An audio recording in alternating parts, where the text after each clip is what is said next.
204 people heard my mother-in-law call my mother an outsider at my wedding reception. They expected tears, but I did nothing because I was waiting. They had no idea the guest list included a banker, a board member, and a lawyer who had been recording everything. By the time my in-laws woke up the next morning to enjoy their cruelty, their world had already collapsed.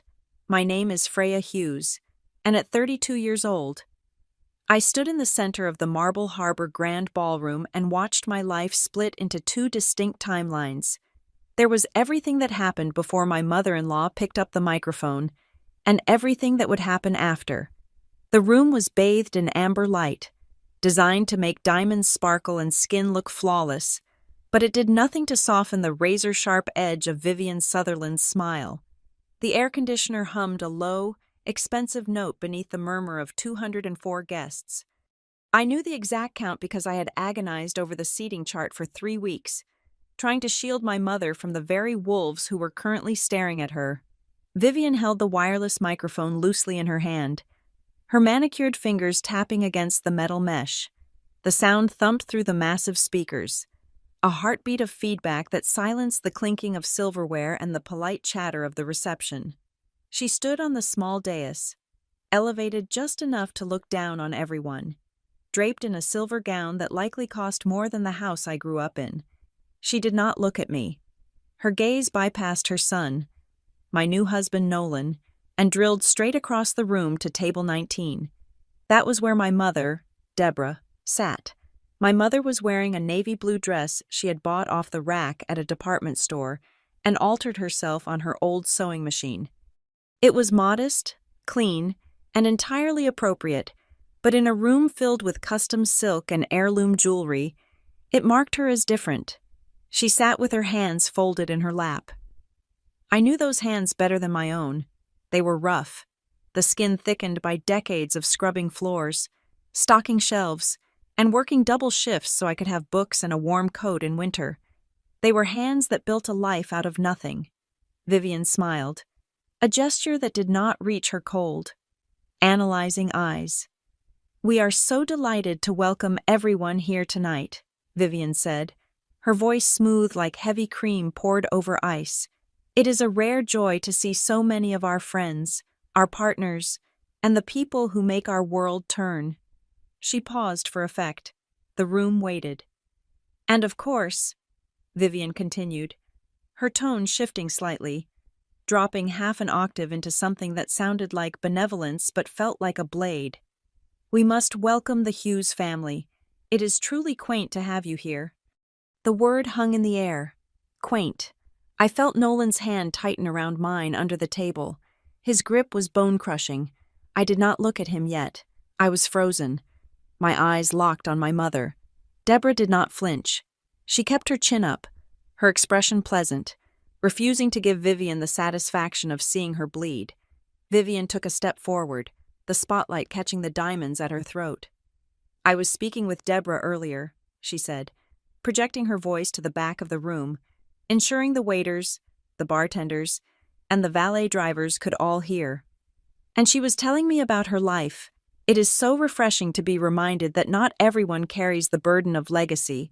Some people are simply meant to observe history, not make it." The silence in the ballroom was absolute. It was a physical weight, pressing down on my chest. Vivian laughed, a light, tinkling sound that was meant to invite others to join in. "But really, we are just so charitable to open our circle. It takes a village, does it not?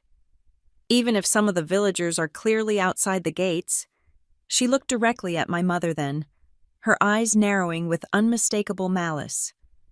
"Here is to Freya," Vivian said, raising her champagne flute, "who has managed to climb so very high from such humble, dusty beginnings. Let us hope she does not get dizzy and fall back down to where she belongs." For a second, nobody moved. The insult was so brazen, so nakedly cruel, that the guests did not know how to react. Then, slowly, the ripple began. A few people at the tables near Vivian chuckled a nervous, sycophantic sound. Then a few more joined in, the laughter spreading like a contagion of cowardice. They were laughing because Vivian Sutherland was rich, powerful, and vindictive, and they were terrified of being on the receiving end of her scorn. They looked at my mother. They looked at her rough hands and her department store dress, and they let Vivian turn her into a punchline. I expected to feel shame. I had spent years of my life fearing this exact moment, fearing that my background would be weaponized against me. I expected to feel the hot sting of tears, the urge to run, the desperate need to beg for their approval. Instead, I felt nothing. No, that is not accurate. I felt a mechanical click in the back of my brain. It was the sound of a heavy steel door slamming shut, locking away the Freya who wanted to be liked, the Freya who wanted to fit in, the Freya who thought she could win them over with kindness and competence. That Freya was gone. In her place was someone cold, someone lucid, someone who realized that the game had changed. Okay, I thought, the internal voice sounding strange, like it belonged to a stranger. If that is how you want to play, let us play by the rules. I turned my head slowly to look at Nolan, my husband, the heir to the Sutherland Empire. He was staring straight ahead, his jaw set so hard a muscle feathered in his cheek.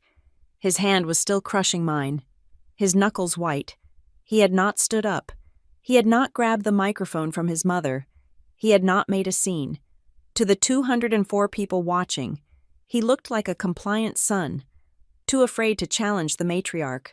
But I knew him. I knew the rage that had been simmering in him for years, the hatred for the hypocrisy of his family that he had kept corked under layers of duty and expectation. He was not sitting still because he was weak. He was sitting still because we had agreed on this. We had spoken about this possibility 2 nights ago. If she does it, Nolan had said, his voice low in the dark of our bedroom. If she crosses the line, we do not stop her. We let her show the world exactly who she is. We let her hang herself. Nolan turned to look at me now. His eyes were dark, burning with a mixture of apology and ferocity. He gave my hand a single, sharp squeeze, a signal. Wait, he was telling me to wait. I looked back out at the crowd. Vivian was beaming, taking a sip of her champagne, basking in the scattered applause and the humiliation she had just inflicted. She thought she had won. She thought she had put the outsider in her place. She thought she had established dominance over me and my mother for the rest of our lives. She had no idea what she had just done. She did not know that sitting at table 4 was a senior compliance officer from the bank that held the Sutherland development loans. She did not know that the man at table 7, currently frowning into his napkin, was a voting member of the charity board Vivian chaired. She did not know that the woman at table 12 was a forensic accountant who had been quietly tracking the Sutherland family's creative bookkeeping for the last 6 months. And she certainly did not know about Marissa. My eyes flicked to table 2, the one closest to the bridal party. Marissa Cole, my best friend since college and one of the sharpest attorneys in the city, was sitting there. She was wearing a deep emerald dress that made her look like a dangerous jewel. Marissa was not eating. She was not drinking. Her expensive leather handbag was sitting on the table in front of her. Positioned at a precise angle, from where I sat, I could see the back of her phone, propped up against a centerpiece of white roses. The camera lens was a small, unblinking black eye, pointed directly at Vivian. The recording had started the moment Vivian tapped the microphone. Marissa caught my eye. Her face was a mask of professional neutrality, but her eyes were glittering. She gave the slightest nod, a movement so small that anyone else would have missed it. Then, she reached out and tapped the screen of her phone. I focused on the screen. The brightness was turned down low, but the text message notification that popped up was clear enough for me to read from 5 feet away. It was a draft she had just typed out, waiting for my signal to send to the group chat we had created with the legal team. The text read, "Enough. Tonight they signed their own sentence." I looked back at Vivian, who was now handing the microphone to the MC, looking satisfied and untouchable. I looked at my mother, who was taking a small, dignified sip of water, refusing to crumble. I took a deep breath, inhaling the scent of lilies and betrayal. The air in the room felt different now. It was no longer a celebration.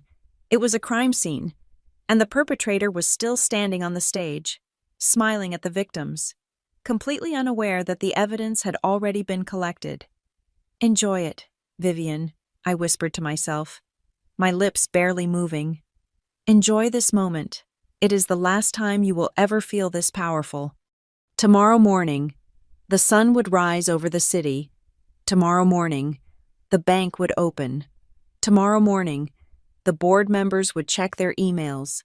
Tomorrow morning, they would understand the true cost of arrogance.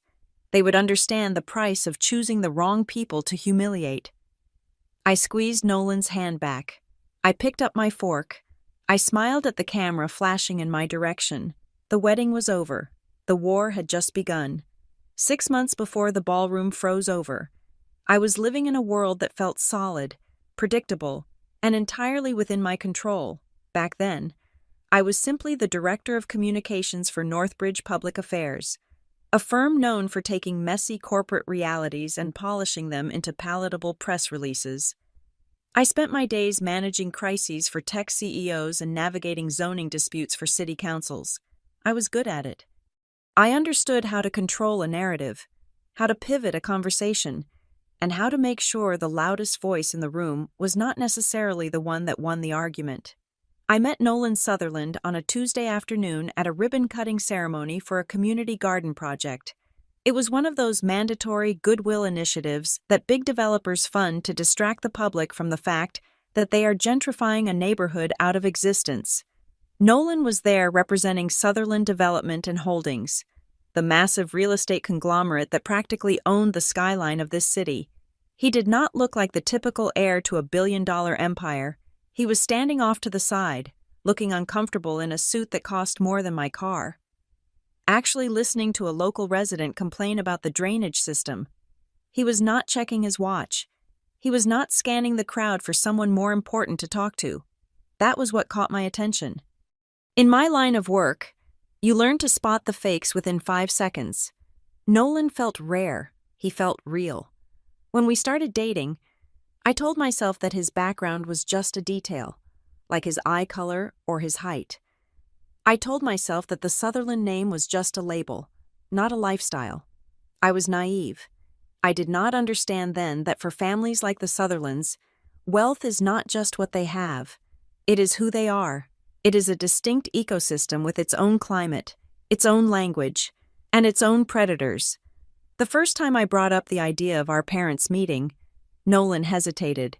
It was a micro-hesitation, a split-second pause before he smiled and said it was a great idea. But I saw it. I should have asked about it then. Instead, I focused on preparing my mother. My mother, Deborah, is the strongest woman I know. She raised me alone on a salary that barely covered the basics, yet I never felt poor. I felt loved, and I felt capable. She never apologized for our life. She never tried to hide the fact that she worked with her hands. Her philosophy was simple and ironclad. She used to tell me that I did not need to bow to enter a room. She said that if a door was too low for my dignity, then I should not walk through it. On the night of the dinner, she wore her best blouse, a cream-colored silk she had found at a consignment shop and cleaned until it looked new. We drove to the Sutherland estate in my practical sedan, the tires crunching loudly on their pristine gravel driveway. The house was not really a house. It was a statement. It was a sprawling colonial mansion with pillars that looked like they were holding up the sky. Nolan met us at the door, looking anxious. He kissed me, shook my mother's hand with genuine warmth, and led us into a dining room that was quiet enough to hear a pin drop. The table was set for 6, though there were only 5 of us, me, Nolan, my mother, and his parents, Vivian and Harlan. Vivian Sutherland was smaller than I expected, but she took up all the oxygen in the room. She was a woman who had clearly never had a bad hair day or a financial worry in her entire life. She greeted us with a smile that showed teeth, but no warmth. The kind of smile a shark gives before it decides if you are food or debris. Dinner was an elaborate affair of courses I could barely pronounce. For the first hour, Vivian played the role of the gracious hostess. She asked about the traffic. She complimented the wine Nolan had chosen. She spoke about the charity gala she was organizing for the foundation, dropping names of senators and celebrities as if they were casual acquaintances. Then, the pivot happened. It was subtle, executed with the precision of a surgeon. Vivian set down her crystal wine glass and turned her full attention to my mother. Deborah was eating her salad, her posture perfect, looking entirely unbothered by the opulence around her. "The salad is quite fresh, is it not?" Vivian asked, her voice light. "We have the greens delivered from a private hydroponic farm in the valley. It is so hard to find decent produce at the grocery stores these days. Do you not agree?" "Deborah." My mother placed her fork down gently. "I think the produce at the local market is just fine. Actually, you just have to know how to pick the right tomatoes." Vivian blinked, as if the idea of personally picking a tomato was a foreign concept. "How charming," she said. She paused, tilting her head.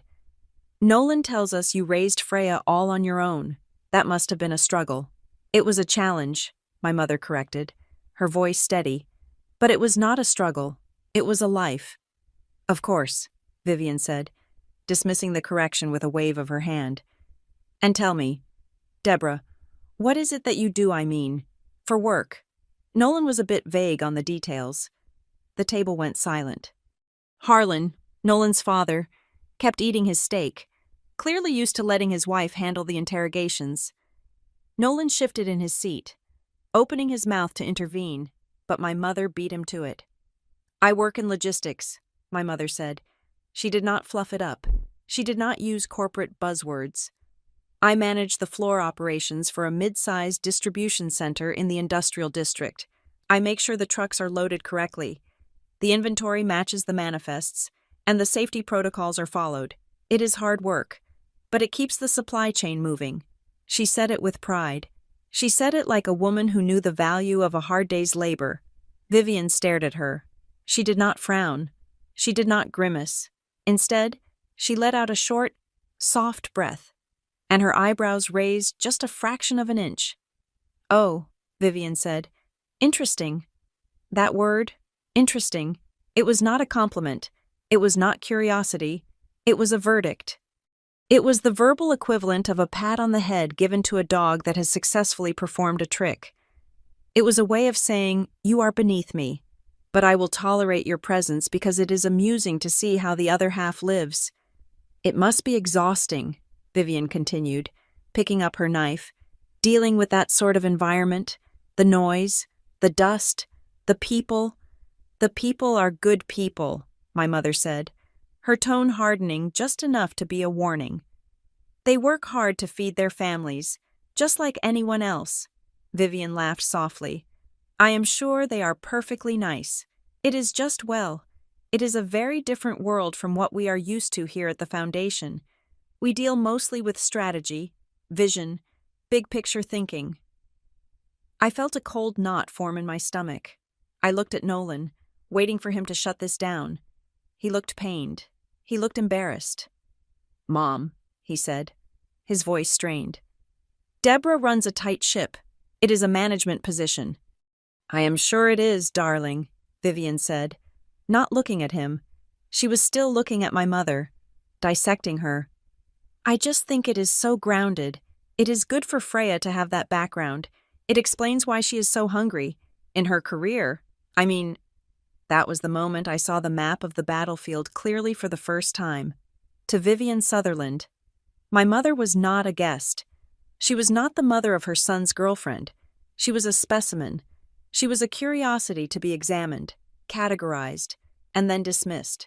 And by extension, so was I.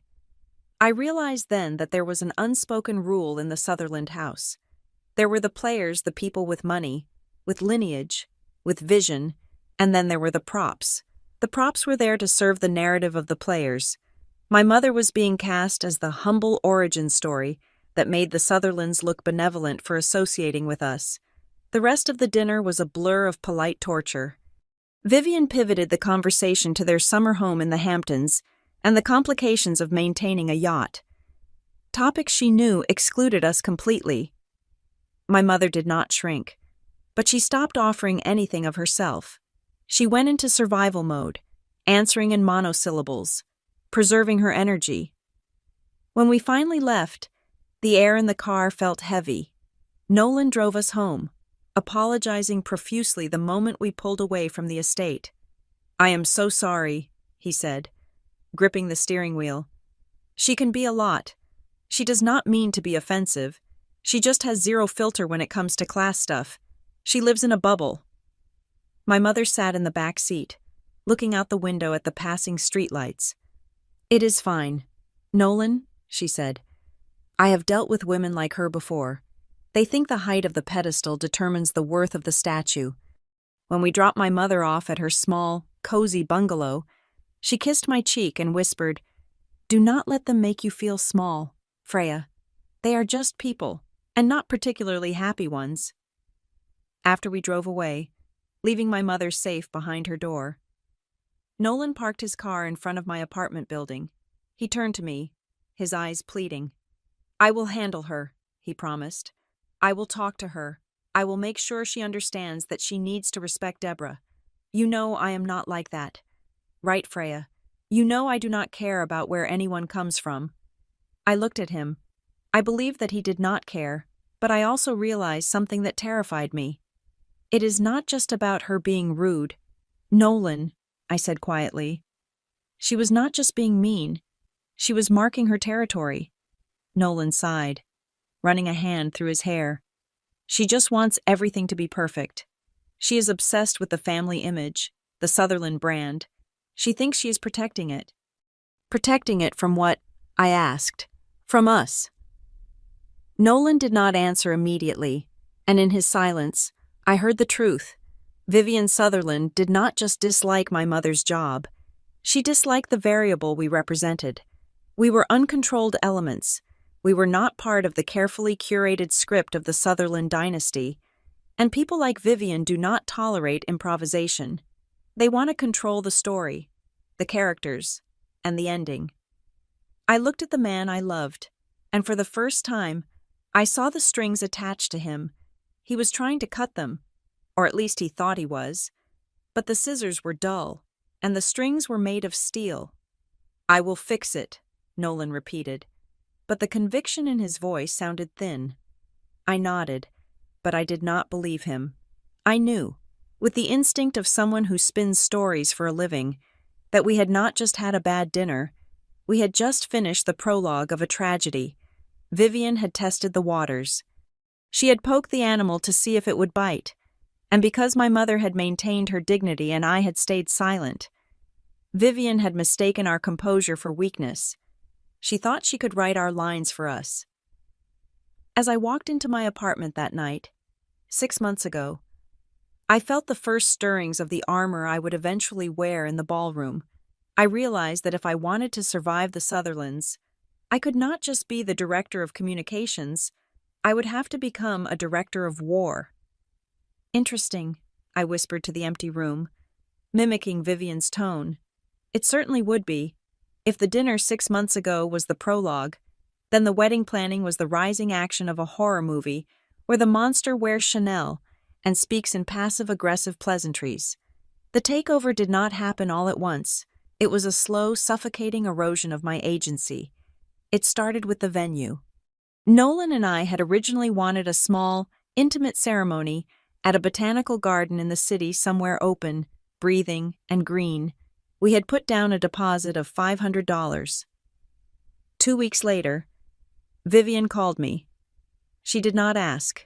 She informed, "Freya, darling," she said, her voice breezy over the phone line. "I have taken the liberty of upgrading the situation. The botanical garden is sweet, but let us be honest, the parking is a nightmare, and the humidity will ruin everyone's hair. I have secured the Marble Harbor Grand Ballroom for the same date. It is taken care of." Taken care of. That was the Sutherland code for, "I have bought what I want, and you will say thank you." The Marble Harbor Grand Ballroom was a cavernous, gilded hall inside a hotel that charged $12 for a bottle of water. It was impressive, cold, and entirely devoid of the warmth I had wanted.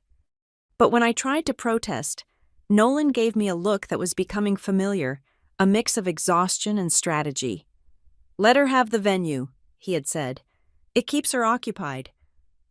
So I let her have the venue, but I did not realize that by giving her the container, I was allowing her to rewrite everything inside it. The guest list ballooned from 80 people to 204. Suddenly, my college friends and my mother's few close neighbors were drowning in a sea of Sutherland business partners, local politicians, and distant relatives who likely could not pick Nolan out of a police lineup. Then came the image agreement.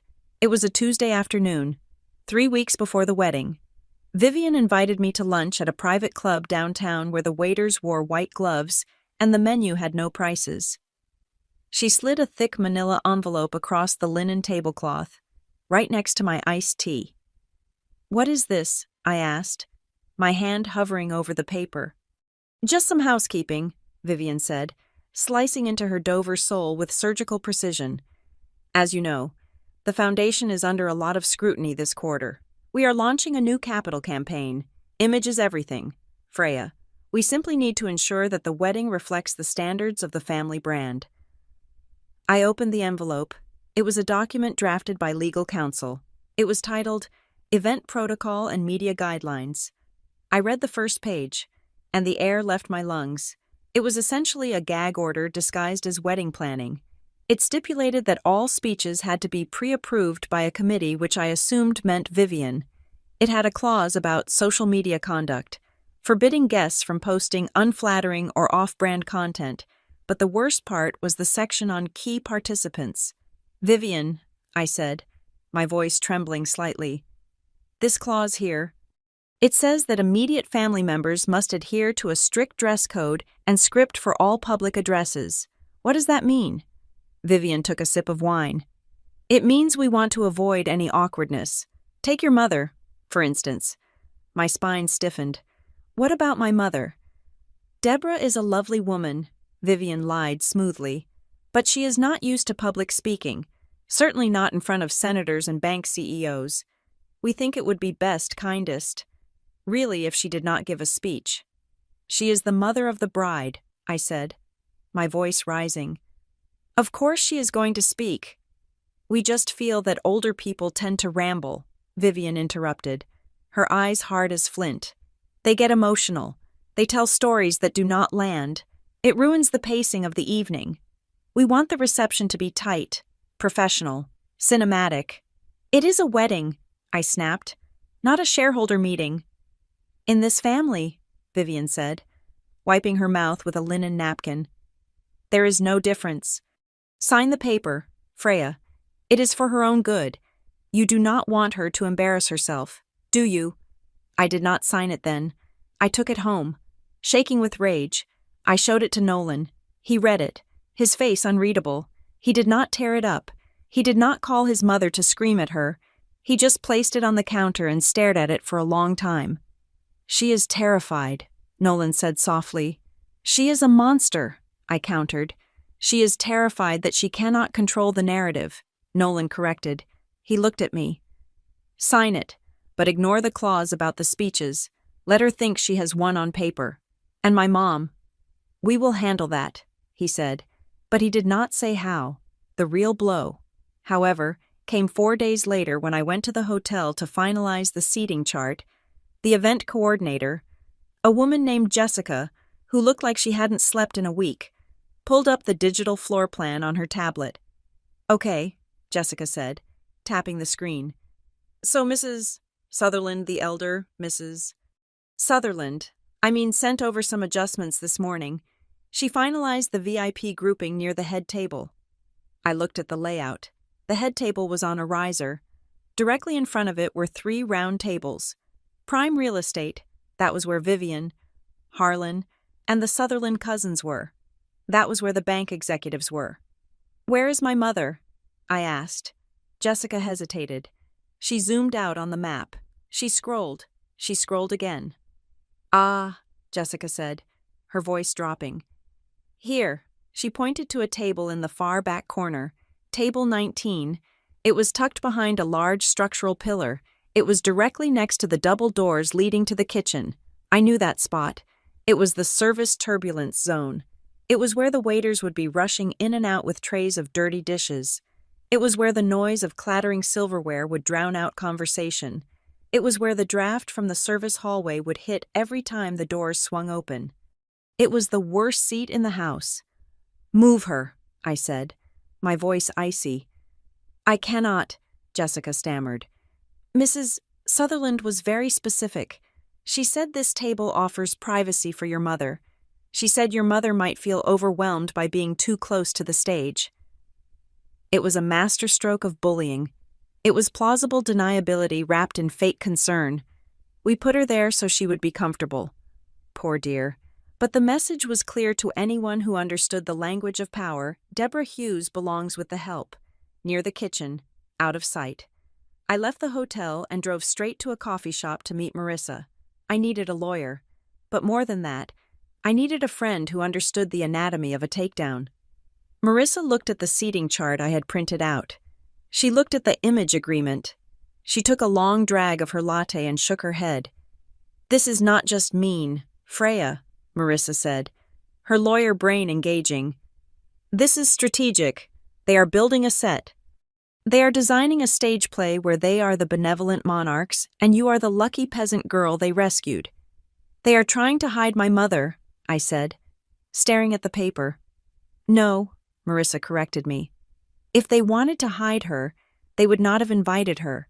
They want her there, but they want her diminished. They want her to look small so they look big. They are setting the stage to make your mom a joke, a prop, and by extension, they are reminding you that your admission ticket to their world is provisional." She tapped the table. "They want you to break, Freya. They want you to cause a scene so they can point and say, 'See, she is too emotional. She is not one of us.'" I went home that night feeling like I was walking through a minefield. And then, there was Nolan. My husband-to-be was behaving in a way that I could not parse. He was not fighting me, but he was not fighting them either. He was existing in a strange, gray middle ground. That evening, as we were packing some final boxes for the move to our new house, Nolan stopped taping a carton and looked at me. "Freya," he said, "your mom back when she was working for that contractor in the 90s, the one who did the framing for the West Side projects. Do you remember the name of the company?" I paused, holding a stack of books. "Why?" "I am just curious," he said, his voice flat. "And she did the bookkeeping, right? She handled the invoices." "Ideally, yes," I said, defensive now. "She did everything. Why are you asking? Are you worried she is going to bring up construction codes at the wedding?" "No," Nolan said. He did not smile. "I just want to know what she remembers. Does she have good recall for details for names?" "She remembers everything," I said, feeling a spike of irritation. "She had to. When you are poor, you cannot afford to make mistakes with numbers. Why are you acting like you are interviewing her?" Nolan stood up. He walked over to me and took the books from my hands, setting them down. "I am not interviewing her, Freya. I am just making sure I understand the full picture." "The picture of what?" "Of who is in the room," he said cryptically. He went back to taping the box, leaving me standing there with a cold feeling in my chest. Was he looking for dirt? Was he trying to find something in my mother's past to justify his mother's treatment of her? Or was he just as obsessed with image as they were, checking for any potential liabilities? The uncertainty gnawed at me until the day before the wedding. I drove to my mother's house to pick up my veil, which she had insisted on steaming herself. She was sitting at her kitchen table, her hands moving deftly over the delicate fabric. The house smelled of cinnamon and iron. It was safe here. It was real. "Mom," I said, sitting across from her. "We need to talk about the seating."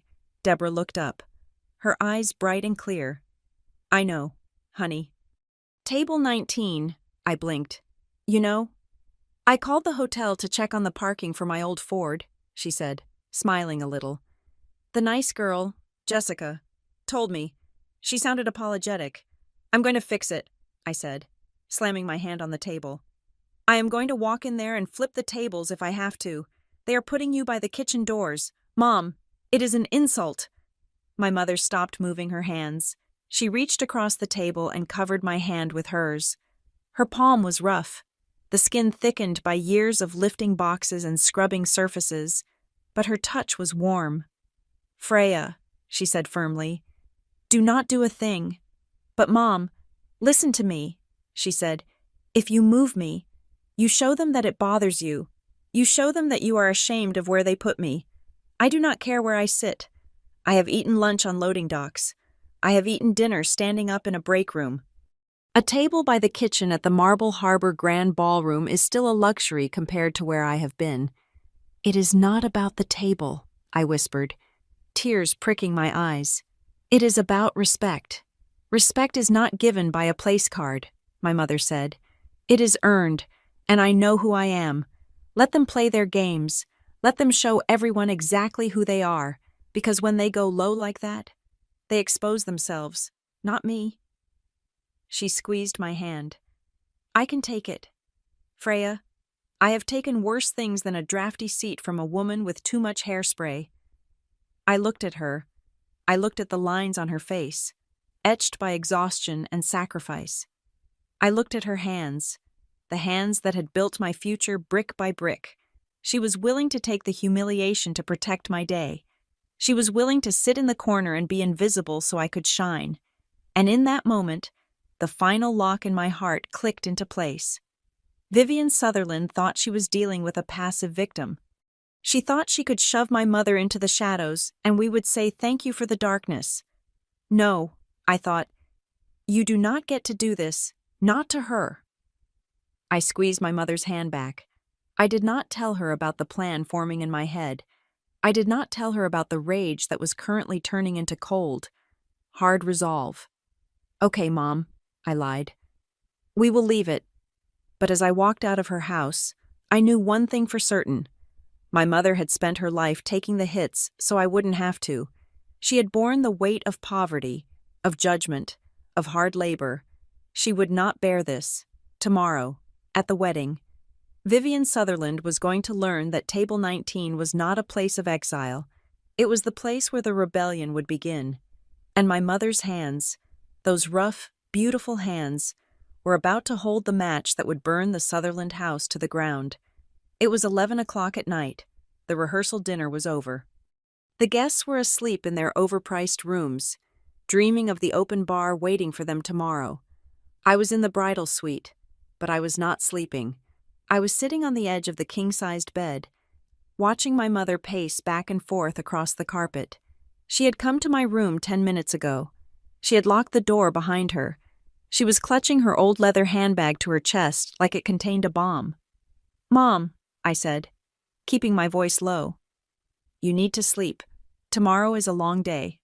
Deborah stopped pacing. She looked at me. Her face was pale, stripped of the polite smile she had worn all evening while Vivian ignored her. She looked tired, but beneath the exhaustion, there was something else: fear and resolve. "I cannot sleep," she said. "Not until I give you this." She sat down next to me and opened her bag. Her hands were shaking slightly, not from age, but from adrenaline. She pulled out a manila envelope. It was old. The corners were bent. The paper was soft, the way paper gets when it has been handled and hidden for a long time.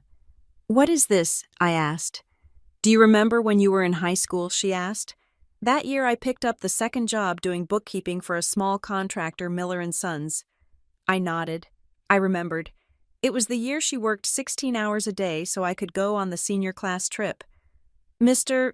Miller was a good man," she said, "but he was disorganized. He hired me to sort out his invoices for tax season. He did a lot of subcontracting work for bigger developers, framing, drywall, basic labor." She handed me the envelope. "Open it." I slid the papers out. They were photocopies. The ink was faded, dated from 8 years ago. I scanned the first page. It was an invoice from Miller & Sons, billed to a subsidiary of Sutherland Development. The amount was for $45,000.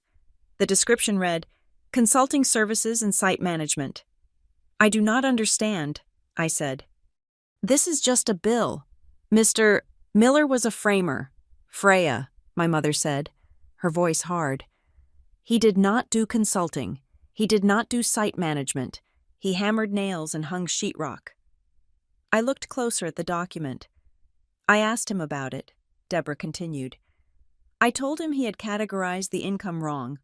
I told him he could get audited. He got quiet. He told me to never mention that invoice again. He said the Sutherlands asked for it to be written that way. He said they paid him a bonus to process the paperwork. My stomach turned over. Kickbacks. Worse, she said. Look at the second page. I flipped the paper. It was another invoice. This one for materials. $112,000 for high-grade steel reinforcements on a project in the chaotic West Side District. I checked the inventory logs for that month, my mother said. We never bought that steel. We never delivered it. The invoice was fake. But the check from Sutherland Development cleared the bank the next day. I looked up at her. The room felt suddenly cold. Why do you have these? I asked. Because I was scared, she admitted. I was a single mother with no savings. If Mr. Miller got caught, or if the Sutherlands got investigated, I did not want to be the accountant who went to jail for them. So I made copies. I kept them, just in case I needed to prove I was just following orders. She took a breath. When you started dating Nolan, I almost burned them. I thought, this is the past. I thought, maybe his parents are different now. But tonight, the way Vivian looked at me, the way she treats people, she pointed a calloused finger at the papers in my lap. That is not just bad manners. Freya, that is a pattern. People who cheat on their taxes cheat on their families. People who lie about steel lie about love. I wanted you to know what you are marrying into. I was not marrying into a family. I was marrying into a crime scene. I grabbed my phone. My hands were steady now. The shock had passed. Replaced by a razor-sharp clarity, I dialed Marissa. Room 304, I said. Bring your glasses? Marissa arrived in 2 minutes. She was wearing silk pajamas and a face mask, but the moment she saw the papers, the lawyer in her woke up. She sat at the desk, turning on the lamp, spreading the documents out like tarot cards. She read in silence for 5 minutes. The only sound in the room was the hum of the refrigerator and the scratching of Marissa's fingernail against the paper. Finally, she looked up. She took off her glasses. Freya, she said, this is not a family drama. I know, I said. This is grand larceny, Marissa said. This is tax fraud. This is inflating project costs to secure larger loans from the bank, then funneling the excess cash back through shell companies or friendly subcontractors. This is federal. She tapped the invoice for the steel. If this is real, she said, and if they are still doing it, which people like this always are, then their entire liquidity is based on a lie. They are leveraging assets they do not have to borrow money they cannot pay back. And the bank, I asked.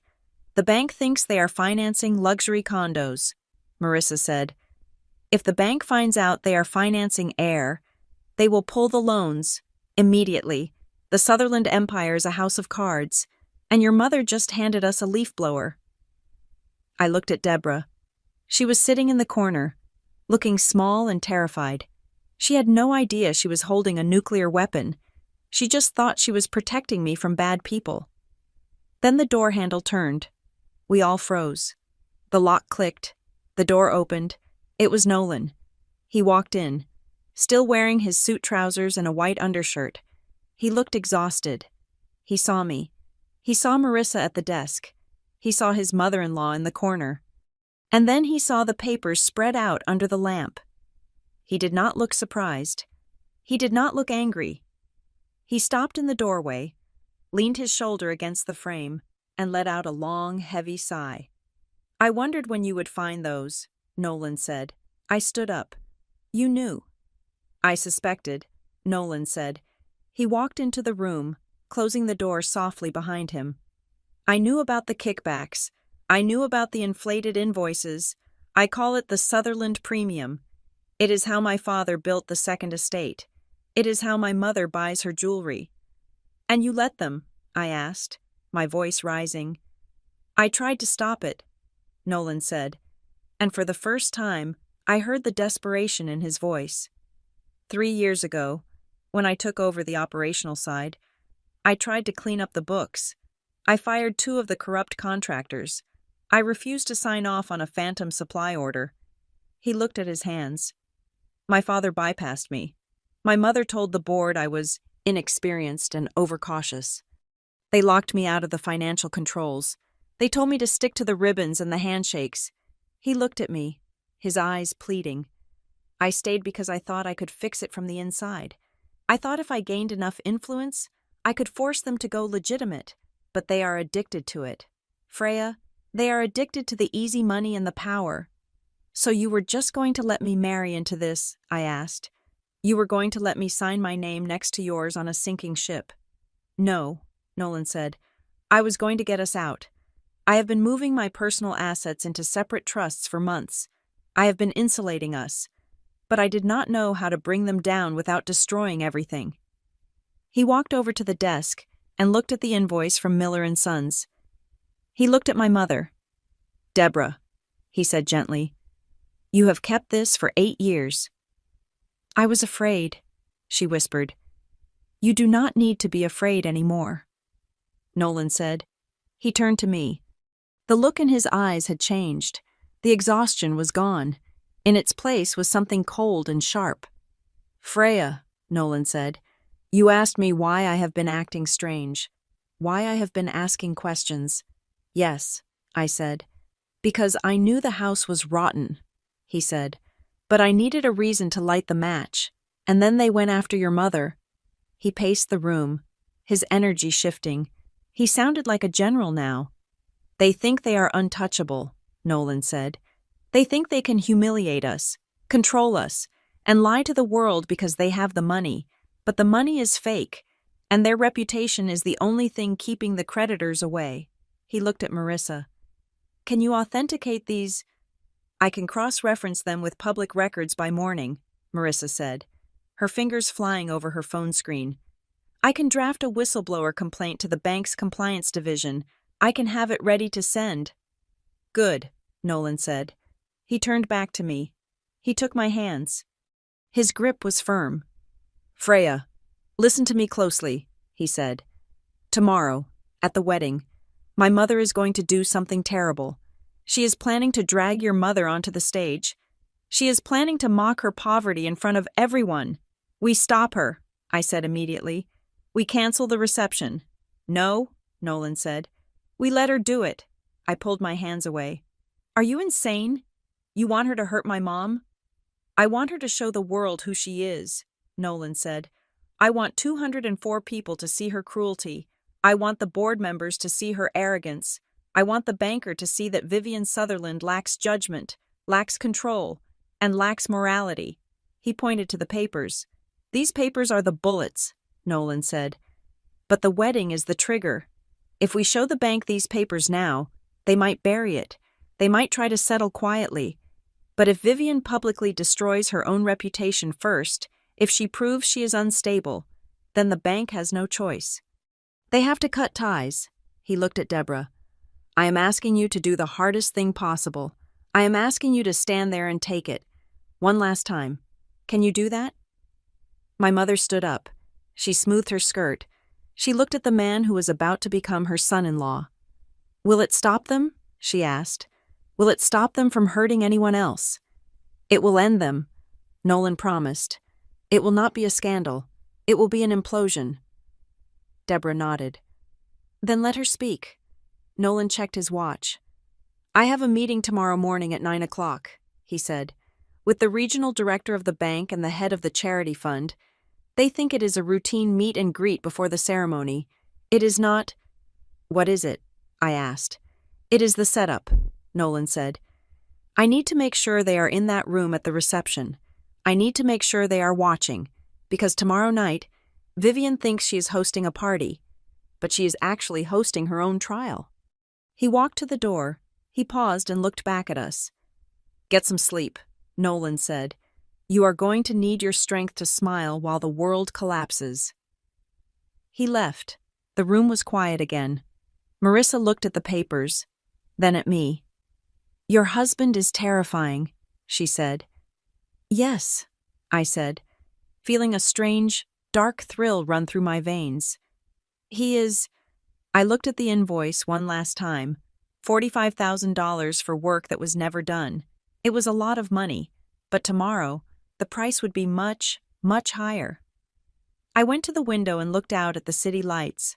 Somewhere out there, Vivian Sutherland was sleeping soundly, dreaming of her perfect wedding, confident that she controlled every variable. She did not know that the variables were in this room, plotting her demise. She did not know that her son had turned. She did not know that the woman she called a peasant was holding the keys to the kingdom.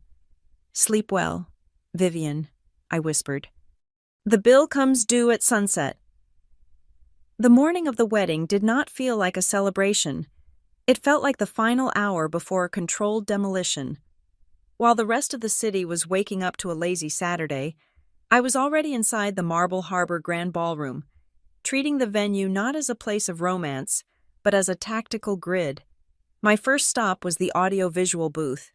The sound technician was a guy named Dave, wearing a black hoodie and looking like he would rather be anywhere else. He was taping down cables near the main stage. I walked up to him with a clipboard in my hand, projecting the frantic energy of a bride worried about her elderly relatives. "Dave," I said, breathless, "I have a huge favor to ask. My grandmother and 3 of her sisters are attending, and their hearing is terrible. If they miss the vows, I am never going to hear the end of it." Dave looked up, peeling a strip of gaffer tape. "I can turn up the volume on the main stack, but it might feed back." "No," I said quickly. "I do not want to blast everyone else out. I need a hearing loop. Do you have a direct line out from the microphone system? Something that feeds into an assistive listening recorder. I want to be able to give them a digital file later so they can listen to the speeches again." Dave shrugged. "Yeah, I can patch a recorder into the main board. It captures everything that goes through the mics. Crystal clear, no background noise." "Perfect," I said. "Can you make sure it is running from the moment the reception starts? I do not want to miss a single word." "Sure," Dave said. "I will hit record when the doors open." I thanked him and walked away, my heart hammering a slow, steady rhythm. I checked my phone. Marissa had sent me a thumbs-up emoji. The legal advice was solid. In this state, recording a public event where there is no expectation of privacy, especially one where the speakers are using a microphone to address a crowd, is entirely lawful. By routing it through the soundboard, we were ensuring that Vivian's voice would not be a grainy cell phone capture. It would be high-definition audio evidence. I moved to the main floor. The florists were setting up the centerpieces, massive, towering arrangements of white orchids and hydrangeas that blocked the view across the room. Vivian had chosen them. They were expensive, ostentatious, and perfect for hiding things. "Excuse me," I called out to the head florist. "These centerpieces on tables 4 through 8, they are too high." The florist frowned. "Mrs. Sutherland specified she wanted height. She said she wanted drama." "I know," I said, keeping my voice sweet. "But I am worried about the sightlines for the photographer. If the centerpieces are this tall, they are going to block the shots of the head table from the back of the room. Can we lower them just by 6 inches, or maybe spread the flowers out so there are gaps to see through?" The florist hesitated, then sighed. "I guess we can trim the stems. It will take an hour." "Thank you," I said. I watched them work. I was not worried about the photographer. I was clearing the visual corridor. I needed a direct line of sight from the VIP tables at the front to table 19 in the back. I needed the board members and the bankers to have an unobstructed view of my mother when the moment came. By noon, the chess pieces were moving into position. Marissa arrived, looking stunning in her bridesmaid dress, but her eyes were scanning the room like a Secret Service agent. She pulled me into a quiet corner near the coat check. "The guest list is confirmed," Marissa whispered. I made a few calls to the seating coordinator at the bank. I told them the groom personally requested that the compliance officer, Mr. Henderson, be moved to a better table. "He is now at table 5. "And the board member?" I asked. "Mrs. Vance is at table 6, Marissa said. And I confirmed that the freelance auditor your mom mentioned, the one who has been sniffing around the Sutherland books, got a last-minute invite as a +1 to a vendor. Do not ask me how I managed that. Let us just say favors were called in. So they are all here, I said. They are all here, Marissa confirmed. And they are all sitting within 20 feet of Vivian. When she drops the bomb, the shrapnel is going to hit them directly. I took a deep breath. Okay, now I just have to play the part. For the next 4 hours, I became the perfect, submissive doll that Vivian wanted me to be. When she swept into the bridal suite at 2 o'clock to inspect me, I made sure to look nervous. Vivian was wearing a silver dress that looked like it was made of liquid mercury. She circled me, her eyes critical. "The hair is a bit loose," she commented, reaching out to tuck a stray curl behind my ear. "We wanted sleek. Freya, sleek says control. This says windblown." "I can have them fix it," I said, lowering my eyes. "No, there is no time," she sighed, checking her diamond watch. "It will have to do. And your mother? Is she here?" "She is getting dressed in the small room down the hall," I said. "I hope she found something appropriate," Vivian said. "I would hate for her to look like she wandered in from the street." I clenched my hands into fists behind the folds of my gown, digging my nails into my palms until it hurt. "She looks fine, Vivian." "We shall see," she said. "Oh, and Freya." I made a slight adjustment to the program. I moved the speeches to after the main course. I felt the guests would be more receptive then. I forced a smile. This was exactly what Nolan had arranged. He had told the coordinator to suggest the change to Vivian, framing it as a way to build anticipation. In reality, Nolan wanted the guests to have 2 hours of open bar access before his mother spoke. He wanted the room to be loose, loud, and uninhibited. He wanted the social lubrication that makes people laugh at cruel jokes and makes others brave enough to object. "Whatever you think is best, Vivian," I said. "Good girl," she said. She patted my cheek, a light, patronizing tap. "Just follow my lead tonight. Do not try to be clever. You are here to look pretty and be grateful." She turned and left the room. As the door clicked shut, I let the smile drop off my face like a dead weight. "I am grateful," I whispered to the empty room. "I am grateful you are so arrogant that you do not check your blind spots." At 4 o'clock, my mother walked in. She was wearing the navy blue dress. It was simple. It was clean. It fit her perfectly. She had pinned a small brooch to the collar, a cheap piece of costume jewelry I had given her for Mother's Day 10 years ago. She looked beautiful, but to someone like Vivian, she looked like a target. "How do I look?" she asked, smoothing the fabric. "You look like yourself," I said, hugging her. "And that is exactly what we need." "I saw Vivian in the hallway," my mother said. "She looked at my dress and laughed. She asked if I had made it myself." "What did you say?" "I said yes," my mother replied. "I told her that way I know the stitching holds." I held her tighter. "Stay strong, Mom, just for a few more hours." The ceremony passed in a blur. I remember saying the vows, but my mind was on the reception. I remember Nolan's hands shaking slightly as he placed the ring on my finger. When we kissed, he whispered 2 words against my lips. "It is time." We walked out of the chapel and into the reception hall. The Marble Harbor Grand Ballroom was filled to capacity. The air smelled of expensive perfume and roasted lamb. The lights were dimmed, casting a golden glow over the tables. I scanned the room. Table 19 was where I had left it in the back, near the kitchen doors. But because I had lowered the centerpieces, it was no longer hidden. It was visible. It was exposed. When the spotlight hit it, there would be nowhere to hide. I saw Mr. Henderson from the bank at table 5, adjusting his glasses. I saw Mrs. Vance at table 6, sipping wine. I saw Marissa at table 2, her phone propped up against the centerpiece, the red recording dot already blinking in my mind. And I saw Vivian. She was holding court at the head table, laughing loudly, gesturing with a champagne flute. She looked like a queen on her throne. She looked invincible. Nolan squeezed my hand under the table. We sat down. The waiters began to circulate. The wine began to flow. I watched the guests. I counted them in my head. 204 people. 204 witnesses. They were eating the Sutherlands' food. They were drinking the Sutherlands' wine. They were admiring the Sutherlands' wealth. But in the pocket of my husband's tuxedo jacket, folded inside a sleek black wallet, were the photocopied invoices that proved the wealth was a lie. And in the sound booth, a digital tape was spinning, waiting to catch the moment the moral rot was exposed. The room grew louder. The laughter grew sharper. The atmosphere was primed. I took a sip of water.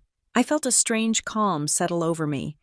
It was the calm of a sniper who has waited 3 days for the shot and finally sees the target step out onto the balcony. "Freya," Nolan whispered, "are you ready?" I looked at him.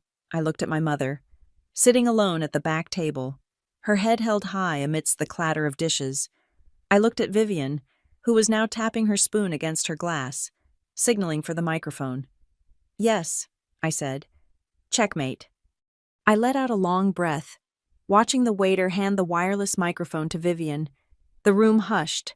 The lights dimmed further, leaving a single spotlight on the mother of the groom. The game was over. The execution was about to begin. The reception dinner began with the kind of polished perfection that usually signals a disaster in the making. To the casual observer, the Marble Harbor Grand Ballroom was a vision of romance. The string quartet was playing a soft, melodic version of a pop song. The waiters were moving in synchronized waves with silver platters of filet mignon, and the crystal chandeliers were casting a flattering, amber glow over the faces of 204 guests. But to me, it felt like I was walking on a floor made of thin, tempered glass. Every step I took, every smile I faked, every hand I shook felt like it was applying pressure to a surface that was destined to shatter. The air was not filled with love. It was filled with a high-frequency tension that only a few of us could hear. I sat at the head table, my hand resting lightly on Nolan's arm. We were the image of the happy couple, the golden heir and his chosen bride. But beneath the table, our legs were touching, a constant physical anchor in the storm. We were not eating, we were watching. My mother, Deborah, was the anomaly in the room. By all the laws of the Sutherland universe, she should have been shrinking. She was sitting at table 19, next to the kitchen doors, surrounded by the clatter of service trays and the draft from the hallway. Vivian had put her there to make her feel small, to isolate her from the real guests. But Deborah was not shrinking. I watched her from across the room. She was talking to an older cousin of Nolan's who had been seated there as a B-list afterthought. My mother was listening to him with genuine interest, nodding, her posture upright and relaxed. She was cutting her steak with the same dignity she used to cut coupons at the kitchen counter. She was not looking around nervously to see who was watching her. She was simply existing, comfortable in her own skin, unbothered by the geography of her exclusion. This, I realized, was what infuriated Vivian the most. Vivian was sitting 2 tables away, at the center of the VIP circle. She was picking at her food, her eyes darting repeatedly toward table 19. She wanted my mother to look miserable. She wanted to see the shame of poverty etched on Deborah's face. Instead, she saw a woman who was enjoying a free meal and making a new friend. The first crack in the glass happened during the course transition. Nolan stood up to circulate among the tables, a duty for the groom. I went with him. We moved through the room, accepting congratulations, playing the part. When we reached the back of the room, near the kitchen, we stopped at table 19. My mother looked up, her face lighting up with a smile that was entirely for us, not for the cameras. "The beef is delicious," she whispered, taking my hand. "And the flowers are lovely. Freya, you did a beautiful job." She was praising the wedding that was designed to mock her. She was finding the good in a room built on bad intentions. Nolan leaned down. He placed a hand on my mother's shoulder. It was a natural, affectionate gesture, but in the rigid code of the Sutherland family, physical touch was reserved for photo ops. "I am glad you are having a good time," Nolan said. his voice warm and loud enough to carry over the music. "It means everything to me that you are here. Thank you for everything, Mom." The word hung in the air like a flare. Mom. He had not called her Deborah. He had not called her Mrs. Hughes. He had used the singular, intimate title that belonged, by biological right and ego, to Vivian. I saw Vivian's head snap around. She was 40 feet away, but she heard it, or maybe she just sensed the shift in the atmosphere. She froze, her fork halfway to her mouth. Her eyes locked onto Nolan's hand on my mother's shoulder. For a woman like Vivian Sutherland, this was not just a slip of the tongue, it was a defection. It was a public declaration that her son had found a new matriarch, one who wore a department store dress and had calluses on her fingers. Nolan straightened up, gave my mother a wink, and we walked back toward the front. He did not look at Vivian, but I did. Her face was a mask of cold fury.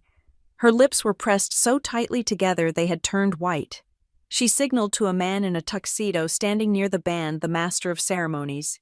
The MC was a slick, overly tanned man named Gary, who had been hired by Vivian specifically because he could be trusted to stick to her script. Vivian made a sharp, cutting motion with her hand, then pointed at her watch. Gary nodded. He stepped up to the microphone stand, tapping it to get the room's attention. "Ladies and gentlemen," Gary boomed, his voice dripping with synthetic charm. "How about a round of applause for this venue? The Sutherlands really know how to throw a party, do they not?" The room applauded politely. "And let us hear it for the happy couple," Gary continued, pacing the stage. "Nolan and Freya, looking at them. You really have to believe in fairy tales, or at least, in the lottery." A few people chuckled, but it was a confused sound. "I mean, seriously," Gary went on, looking at his cue cards. Cards I knew Vivian had edited. "Freya, you look stunning. It is amazing what a little upgrade can do, right? It is a real Cinderella story we have here tonight. From the rugged streets to the penthouse suites, let us just hope the carriage does not turn back into a pumpkin at midnight, or poor Nolan is going to be doing a lot of driving to the unfashionable side of town." The room went quiet. The joke was too sharp, too specific. It was not good-natured teasing. It was a reminder of my station. It was a public announcement that I was the lucky recipient of Sutherland charity, a girl from the rugged streets who had been polished up for the occasion.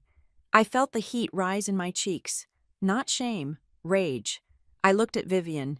She was smiling now, taking a sip of her wine, looking satisfied.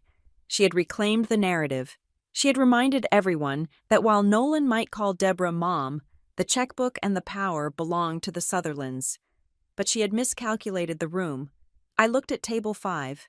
Mr. Henderson, the compliance officer from the bank, was not laughing. He was frowning, looking down at his plate. He was a man who dealt in risk management, and he was watching a family destroy its own public image in real time. Then I looked at table 2. Marissa was not looking at the stage. She was looking at her phone. Her thumb was moving rhythmically, tapping the screen. I knew exactly what she was doing. She was marking the timestamp on the audio recording. She was tagging this moment as evidence of hostile environment, or perhaps character defamation. She looked up and caught my eye. She did not smile. She just tapped her wrist, mimicking a watch. Tick-tock. I looked back at Nolan. His jaw was set, a muscle feathering in his cheek. He reached for his water glass, his knuckles white. "Steady," I whispered to him. "Let them dig." "She went too far," Nolan murmured, his voice barely audible. "She has not even started," I replied. "This is just the warm-up." And then it hit me, the full weight of what was happening. For months, I had thought this was just about my mother. I thought Vivian hated Deborah because she represented a lower class, a blemish on the pristine Sutherland lineage. But as I sat there, listening to the scattered, uncomfortable laughter of the guests, I realized it was deeper than that. They did not just want to hurt my mother, they wanted to break me. Vivian wanted to strip me of my confidence right here, on day 1 of my marriage. She wanted to establish a precedent. She wanted me to know that no matter how much Nolan loved me, no matter how hard I worked, I would always be the Cinderella, who should be grateful she was allowed inside the castle. She wanted to train me, like a dog, to accept her insults as jokes and her control as benevolence. If I let this slide, if I laughed along, if I lowered my head, my life would be over. I would spend the next 30 years apologizing for my existence. I would spend the rest of my life trying to be good enough for people who were fundamentally bad. I looked at my mother again. She was still smiling, but it was a fixed, rigid smile now. She understood the joke. She knew she was the punchline. But she sat there, straight-backed, refusing to give them the reaction they craved. No, I thought. Not this time. The waiter arrived to clear our plates. The main course was finished. The timeline was advancing. According to the schedule Vivian had rearranged, the speeches were next. Vivian was whispering something to Harlan, her husband. He nodded, looking bored and complicit. She stood up, adjusting her silver dress, checking her reflection in the back of a spoon. She looked ready. She looked like a predator who smells blood in the water. She thought she was walking up there to deliver the final blow.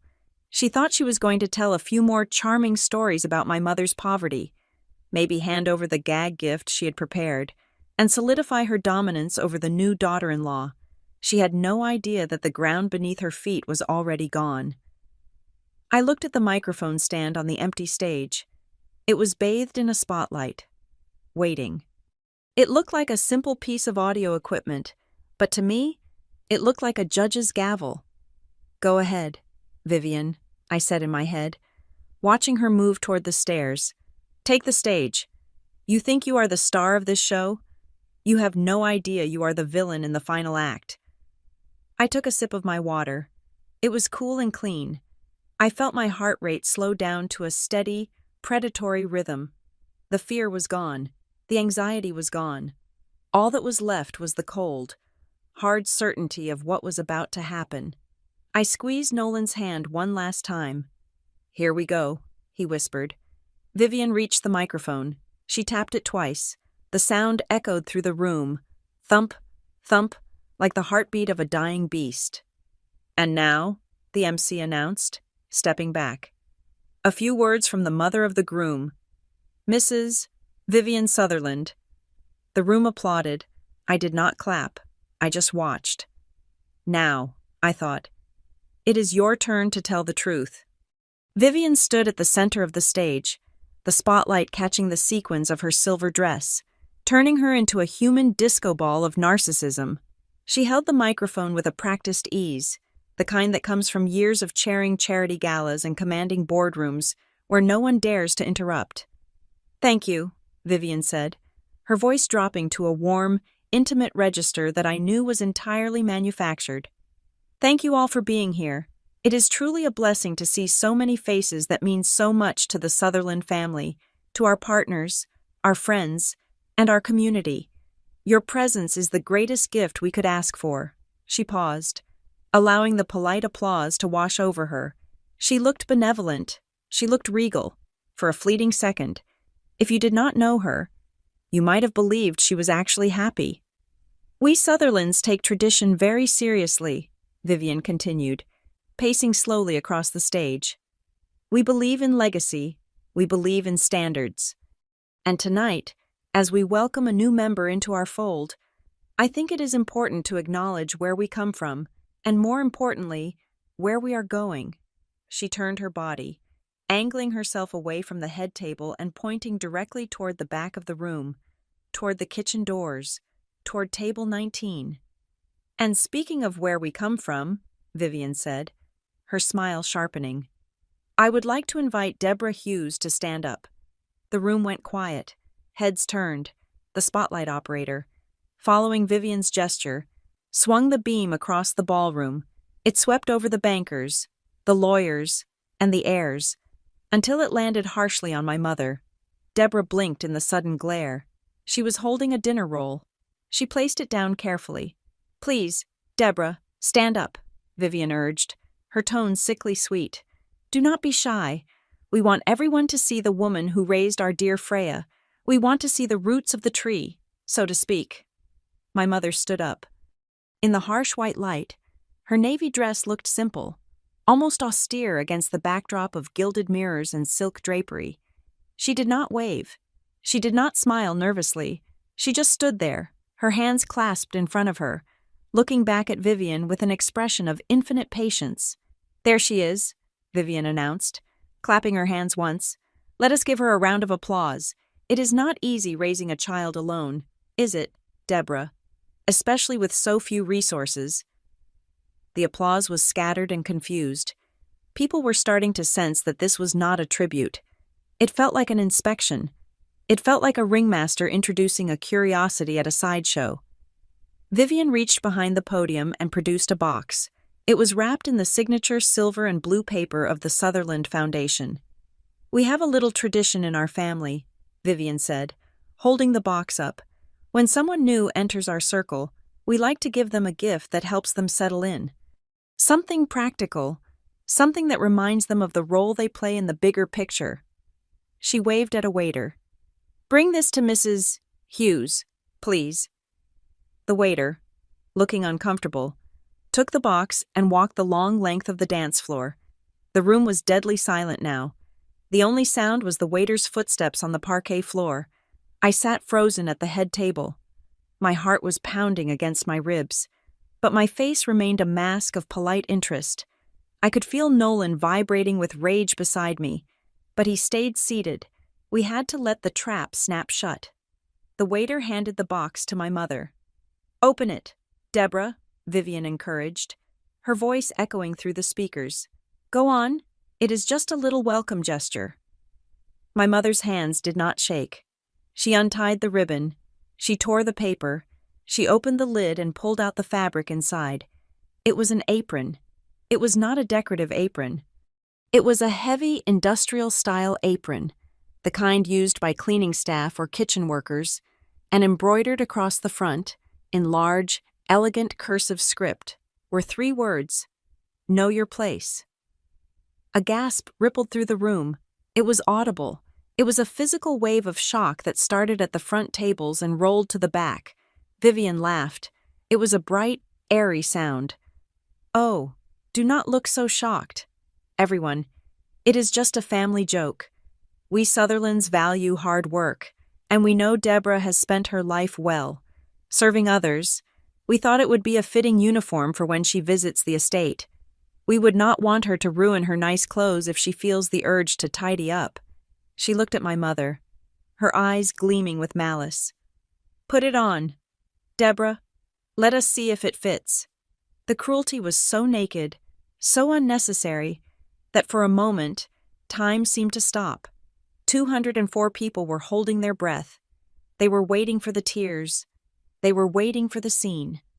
They were waiting for the poor, lower-class woman to crumble under the weight of the Sutherland scorn. But Deborah did not crumble. She held the apron in her hands. She looked at the embroidery. Then, she looked up at the stage. She did not need a microphone. The acoustics of the ballroom were excellent, and the silence was so profound that her voice carried clearly to every corner of the room. "I know my place," my mother said. Her voice was steady, calm, and stripped of all fear. She let the apron drop onto the table. It landed with a soft thud. "I am standing here because my daughter deserves it," Deborah continued. "And I am standing here because I earned the right to look you in the eye. Vivian, I worked with my hands so my daughter could work with her mind. I am not ashamed of my labor, but you should be ashamed of your manners." The silence that followed was heavy enough to crush bone. Vivian's smile faltered. For a split second, she looked unsure. She had expected submission. She had expected humiliation. She had not expected dignity. But Vivian Sutherland was not a woman who knew how to back down. When cornered, she attacked. "Oh, how dramatic," Vivian scoffed into the microphone, trying to recover the rhythm of the room. "We are just having a bit of fun. Deborah, no need to be so sensitive. But then again, I suppose when you have spent your life scrubbing floors for pennies, you lose your sense of humor." She turned to the audience, looking for allies. "Did you know," Vivian said, leaning confidentially over the podium, That Deborah used to work for one of our subcontractors back in the 90s. She was a temporary bookkeeper. Imagine that. She used to process invoices for the very buildings we own. It is quite a journey, isn't it? From filing our receipts to eating our filet mignon. She was digging. She was shoveling dirt on herself with every word. She is a survivor, Vivian went on, her voice dripping with false praise that was actually venom. She did whatever she had to do to survive, even if it meant working for questionable people, even if it meant turning a blind eye to things she did not understand. Isn't that right, Deborah? You were always so good at doing exactly what you were told. I looked out at the room. I saw the reaction. It was not laughter. It was horror. I saw Mrs. Vance, the board member at table 6, slowly lower her wine glass to the table. Her face was pale. She was looking at Vivian not with admiration, but with the look one gives a car crash. I saw Mr. Henderson, the bank compliance officer at table 5, pull a notebook from his inner pocket. He wrote something down. His expression was grim. I saw the wives of the investors exchanging glances. They were rich. Yes, they were snobs, perhaps, but they were not monsters. And what they were witnessing was a violation of the social contract so egregious that it made them physically uncomfortable. Vivian was breaking the cardinal rule of old money. You can be cruel, but you must never be loud about it. You must never let the mask slip so far that the ugliness underneath becomes undeniable. I sat there, my hands folded in my lap. I did not grab the microphone. I did not run to my mother. I did not scream. I just watched. I looked at table 4. I looked at table 8. I looked at table 12. I made eye contact with people I barely knew. I let them see my face. I let them see that I was not reacting. I let them feel the awkwardness settle into their bones. I let them realize that the only person making a scene was the woman with the microphone. Vivian was still talking, rambling now, trying to find the laugh that wasn't there. It really is a testament to social mobility, Vivian stammered, sensing she was losing the room but unable to stop. I mean, look at Freya. She acts like she belongs here, and that is thanks to Deborah, teaching her how to adapt, how to blend in. She laughed again, a high, brittle sound. Honestly, we should thank Deborah. Without her struggle, Freya would not have been hungry enough to catch a Sutherland. That was the line. That was the final nail. Nolan's hand was gripping his water glass so hard, I thought it would shatter. Now, he whispered to me. Freya, now. Not yet, I whispered back. Wait for the text. I looked at Marissa. She was holding her phone up. She was not hiding it anymore. She was recording openly. The red light was steady. She panned the camera from Vivian on stage, to the silent, horrified crowd, to my mother standing tall at table 19, and finally to me. Marissa's eyes met mine. She nodded. She tapped her screen. A second later, a soft vibration buzzed against my thigh where I had hidden my phone under the napkin, but I did not need to check it. I knew what it said. Marissa lowered her phone. She picked up her glass of champagne and took a long, slow sip. Then, she picked up her phone again and sent one single message. It was not to me. It was to the man sitting at table 6, the man who had been invited as a +1 to a vendor, the freelance auditor who had been investigating the Sutherland books for months and needed just one public reason to blow the whistle. I saw the man check his phone. He read the message. He looked up at the stage where Vivian was taking a breath, preparing for her next insult. The message Marissa sent was 2 words. Right now. The man stood up. The scraping of his chair against the floor sounded like a gunshot in the silent room. He did not look at the bride. He did not look at the groom. He looked straight at Vivian Sutherland, and for the first time all night, Vivian stopped talking. The silence that followed the man standing up at table 6 was not the hush of anticipation. It was the vacuum of a room where all the oxygen had been suddenly sucked out. The man was Jonathan Sterling. I knew him not as a friend, but as a legend on the business pages.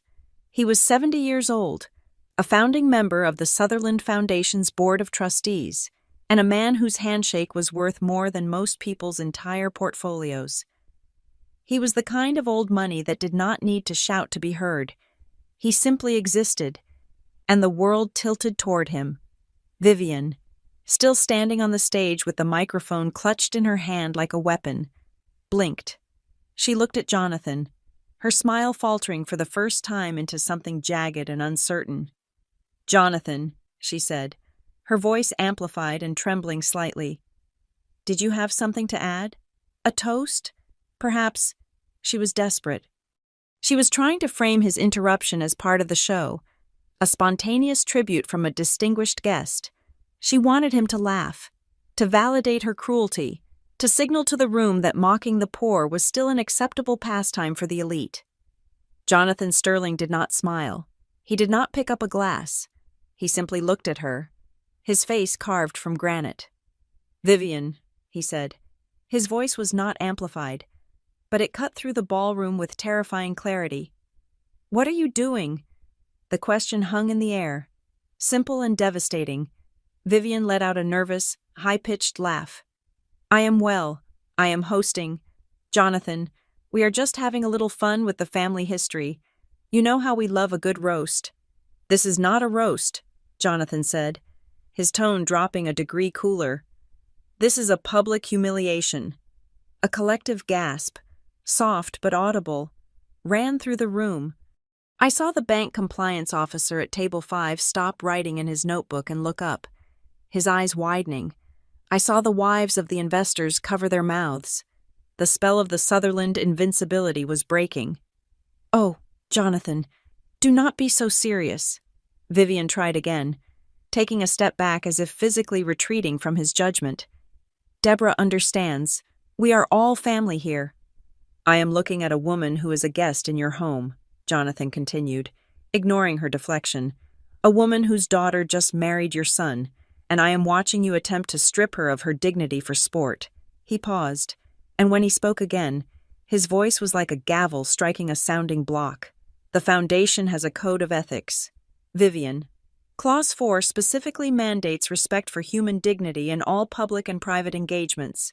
I am not sure what game you think you are playing, but I can assure you, the board is not laughing." He sat down. The action was final. He did not storm out. He did not scream. He simply stated the facts and withdrew his approval. And in the world of the Sutherlands, withdrawing approval was a death sentence. Vivian stood frozen on stage. The spotlight, which she had demanded be kept on her, was now acting as an interrogator's lamp. She looked pale beneath her makeup.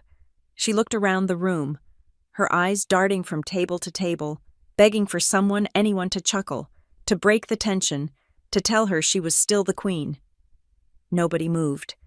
204 people looked back at her with a mixture of pity and disgust. Then, the chair beside me scraped against the floor. Nolan stood up. He did not look at me. He looked straight at his mother. He reached for the handheld microphone that had been left on the head table for the toasts. He switched it on. "Nolan," Vivian hissed, her voice caught by the stage mic. "Sit down. Do not make this worse." "It is already done, Mother," Nolan said. His voice was calm, but it carried the weight of a lifetime of silence finally ending. He looked out at the guests. He looked at the investors, the partners, the people who held the keys to the Sutherland empire. "My mother wanted to talk about legacy tonight," Nolan said. "She wanted to talk about where we come from. Well, she just showed you."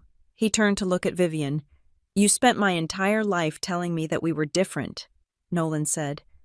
"That we were refined, that we were leaders. But tonight, you proved exactly why I have spent the last 3 years trying to distance myself from this family's version of refinement." Vivian's mouth opened, but no sound came out. She looked like she had been slapped. "Deborah Hughes is twice the woman you will ever be," Nolan said, his voice breaking slightly with emotion. "Because she built a life with love, not with fear. And if that makes her an outsider to this family, then I am an outsider too." He placed the microphone down on the table. It made a solid, heavy thud. In the silence that followed, I stood up. I did not look at Vivian. She was no longer relevant. She was a ghost in her own ballroom. I walked away from the head table, descending the small stairs to the main floor. My wedding dress rustled softly as I moved. I walked past the stunned guests, past the centerpieces I had lowered, straight to the back of the room. I walked to table 19. My mother was standing there, the apron still lying on the table like a discarded rag. She looked at me, her eyes shining with tears she refused to shed. "Come on, Mom," I said softly. "Let us get you out of this corner." I took her arm. We turned to walk back toward the front of the room, not to the head table, but toward the exit, toward fresh air, toward sanity. But as we walked, we had to pass table 2. This was the moment. The choreography we had never practiced but understood perfectly. Marissa was sitting there. She was not looking at us. She was looking down at her clutch bag, which was open on her lap. Her hand was resting inside it, waiting. As my mother and I passed her, the movement was so fluid, so subtle, that if you blinked, you would have missed it. My mother, walking on the side closest to Marissa, let her hand brush against the table. In her palm was the thin, folded envelope she had been carrying all night. She did not stop walking. She simply let her hand drop for a fraction of a second. The envelope slid from Deborah's fingers into Marissa's open bag. Marissa snapped the bag shut. The click was inaudible over the murmur of the crowd. But in my mind, it sounded like a prison cell door slamming shut. The evidence was secured. The chain of custody was complete. The past crimes of the Sutherland Empire were now in the hands of a lawyer who knew exactly how to weaponize them. We continued walking. We reached the middle of the dance floor, and I stopped. I realized I could not leave yet. If I left now, it would look like running away. It would look like we were the victims fleeing the scene. I needed to close the chapter. I turned to face the room. I stood in the center of the dance floor, holding my mother's hand. I looked up at the stage where Vivian was frantically signaling the MC. "Music," Vivian hissed, forgetting her mic was still live. "Play something, Gary. Say something." Gary. The MC looked like a deer in headlights. He grabbed his microphone. How about that cake?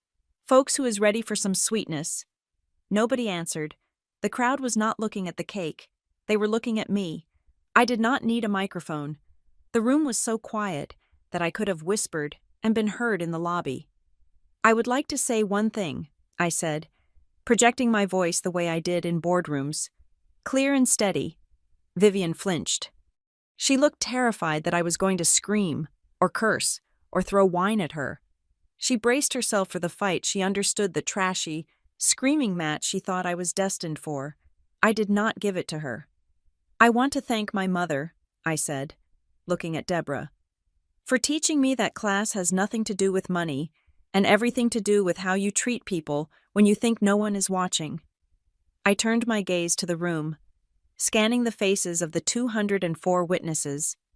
"And I want to thank all of you," I said, "for witnessing the truth tonight. Sometimes, the best wedding gift is clarity, and tonight, everything is very, very clear." I smiled. It was a genuine smile. It was the smile of someone who has already won and is just waiting for the scoreboard to catch up. "Please," I said, "enjoy the dinner. The Sutherlands have paid a high price for it." I turned back to my mother, and we walked the rest of the way out of the ballroom doors. Behind us, the room exploded into chaos. It was not a riot. It was the social equivalent of a meltdown. I heard the murmuring rise to a dull roar. I heard the scraping of chairs as people stood up not to dance, but to distance themselves. I heard the sharp, frantic clicking of heels as Vivian likely rushed off the stage. But the most distinct sound was the one I saw rather than heard. As we exited, I glanced back one last time. Every single person at table 5, the bankers had their phones out. They were not texting. They were dialing. Every person at the investors' table was leaning in, speaking in hushed, urgent tones, and Vivian was standing alone in the center of the stage, the spotlight still mercilessly pinning her down, while her friends turned their backs to her to discuss how quickly they could divest from her toxic brand. We walked into the lobby, The air was cool and quiet. The heavy oak doors of the ballroom swung shut behind us, muffling the sound of the Empire beginning to crack. Marissa came out a moment later.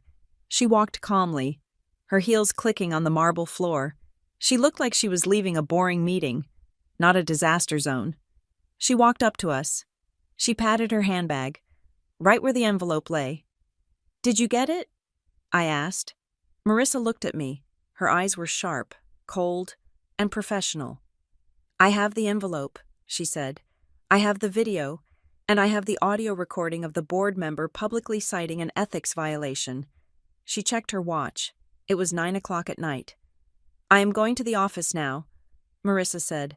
"I will scan these documents and attach them to the whistleblower complaint we drafted. I will bundle it with the video file." "When do we send it?" I asked. Marissa smiled. It was a terrifying smile. "We do not send it," she said. "We serve it. I have already arranged for a courier to deliver the digital package to the bank's internal audit division and the foundation's oversight committee at 8 o'clock tomorrow morning." She looked back at the closed doors of the ballroom. "They are in there right now trying to spin this," Marissa said. "They are thinking they can apologize, make a donation, and smooth it over by Monday. They think this is just a bad party." She turned back to me, her voice dropping to a whisper. "They have no idea that by the time they wake up for breakfast, the bank will have frozen their credit lines and the board will have called an emergency vote of no confidence." She touched my arm. "It is done, Freya. You have enough evidence to bury them 3 times over. Sometime tomorrow morning, they are going to realize there is no way out." I looked at my mother. She was still holding the apron in her other hand. She had picked it up from the table, not to wear, but as a trophy. She looked tired, but she looked lighter. The burden of the secret she had carried for 8 years was gone. "Let us go home, Mom," I said. "What about Nolan?" she asked. "Nolan has one more thing to do," I said, knowing his part of the plan. "He has to make sure the bank executives do not leave before he shakes their hands." We walked out into the night air. The city lights were twinkling, indifferent to the drama unfolding inside the hotel.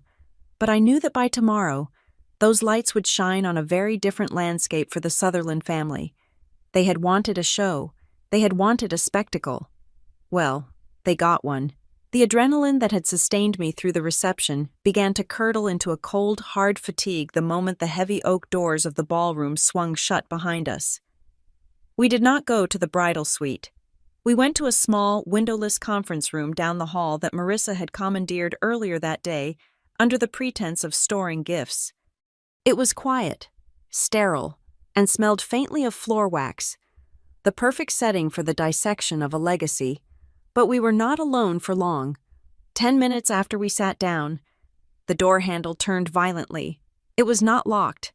Vivian Sutherland burst in, followed closely by Harlan. Vivian looked like a woman who had survived a car crash only to realize she was being blamed for the pileup. Her silver dress was rumpled. Her hair was losing its architectural integrity, and her eyes were wild.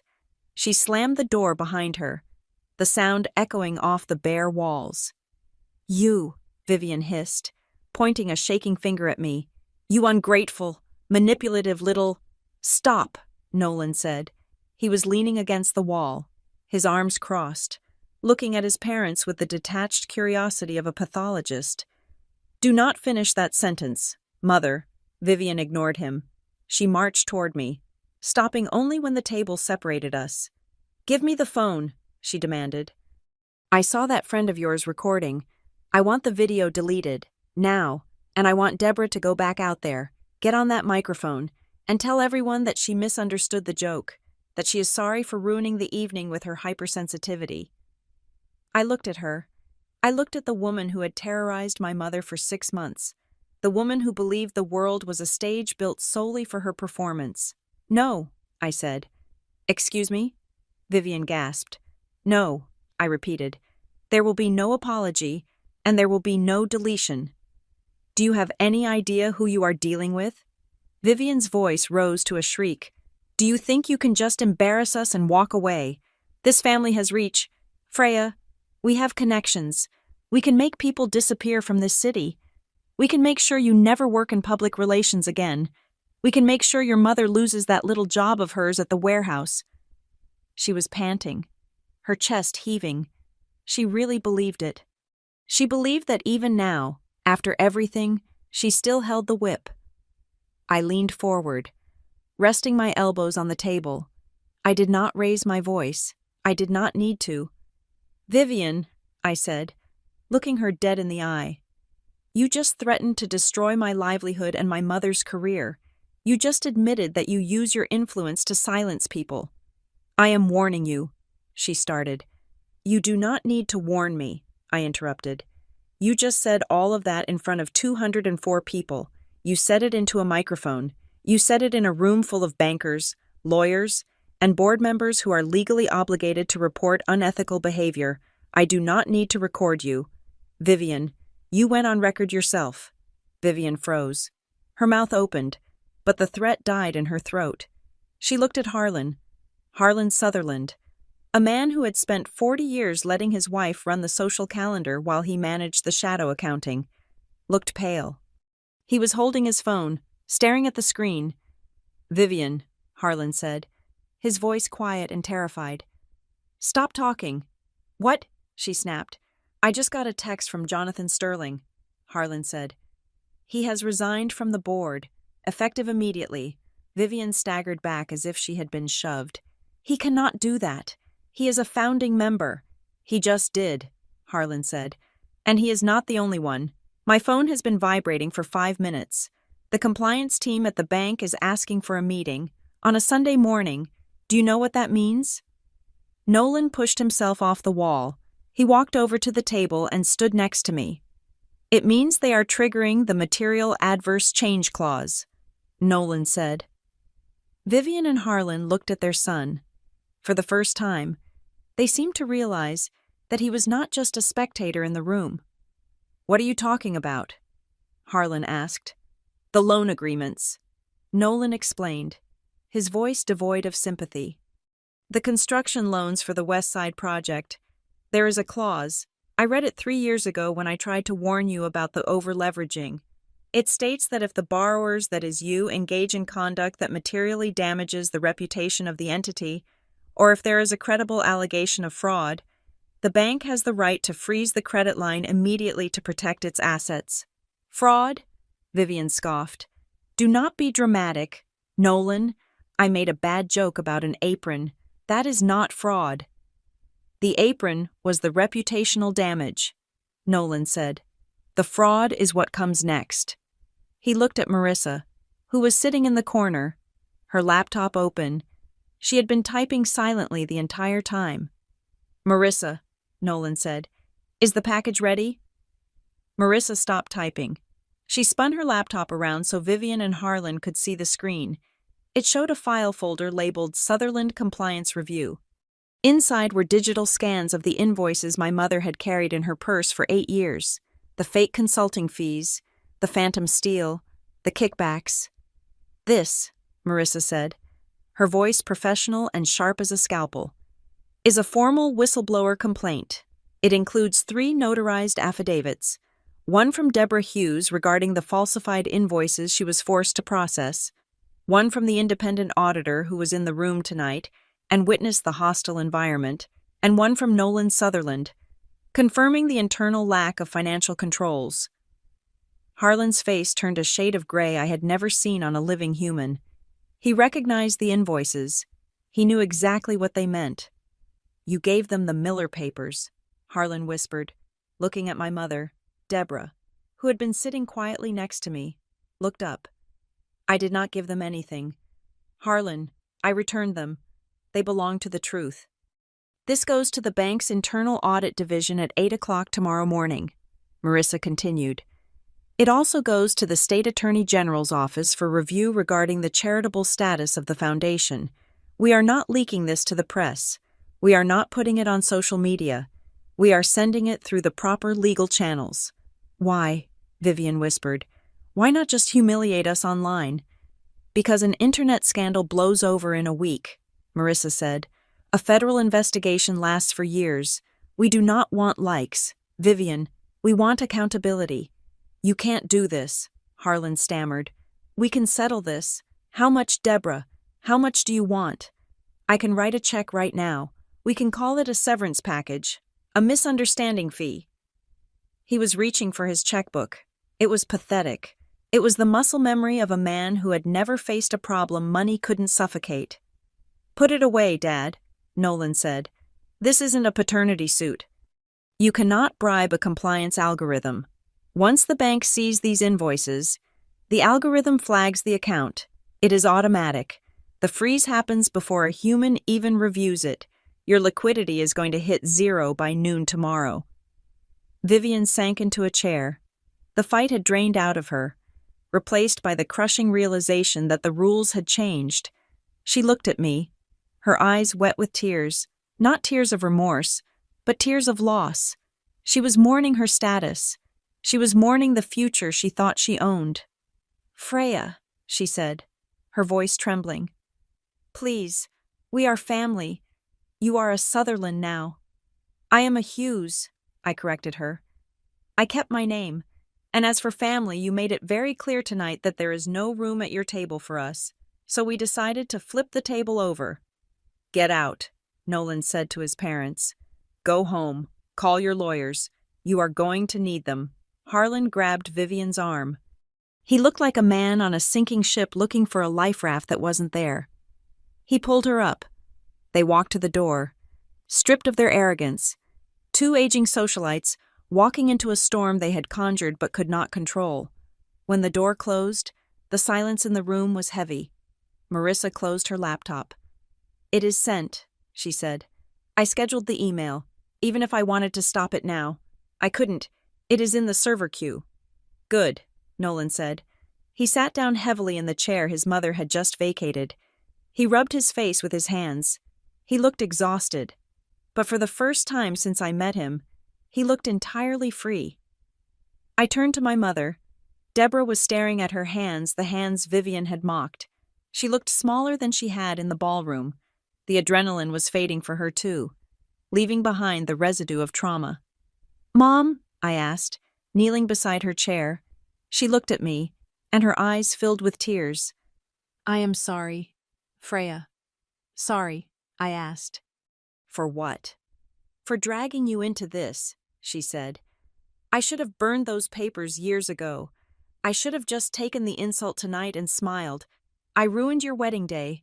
I made you fight a war that was mine. I took her hands in mine. I felt the calluses. I felt the strength. Mom, look at me, I said. You did not drag me into anything.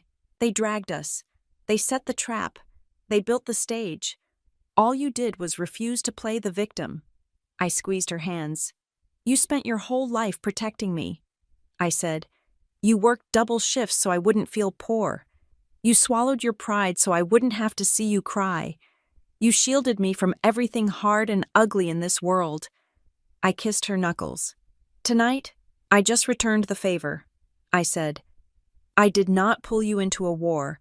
I pulled you out of the corner they tried to put you in. This wasn't about revenge. It was about showing them that you are not a prop in their story. You are the hero of mine. Deborah let out a sob, a short, sharp sound, and pulled me into a hug. We held each other in that sterile conference room, the mother who had given everything and the daughter who had finally found a way to pay her back. Nolan watched us, a sad smile on his face.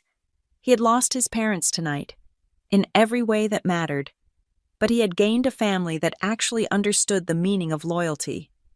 We should go, Nolan said after a moment. The hotel manager is going to start asking questions soon.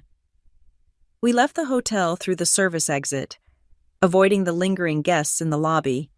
We drove to our new house, the one Nolan had bought under a trust in my name. Safe from the Sutherland fallout. We did not sleep.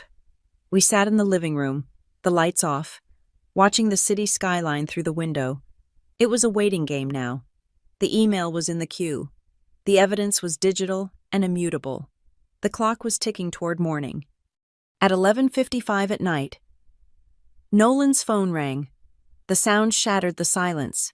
It was loud, jarring, and insistent. Nolan looked at the screen. He did not recognize the number, but he knew who it was. It was too late for a social call. It was too early for the bank. He picked it up. He put it on speaker. "This is Nolan," he said. The voice on the other end was clipped, efficient, and terrified.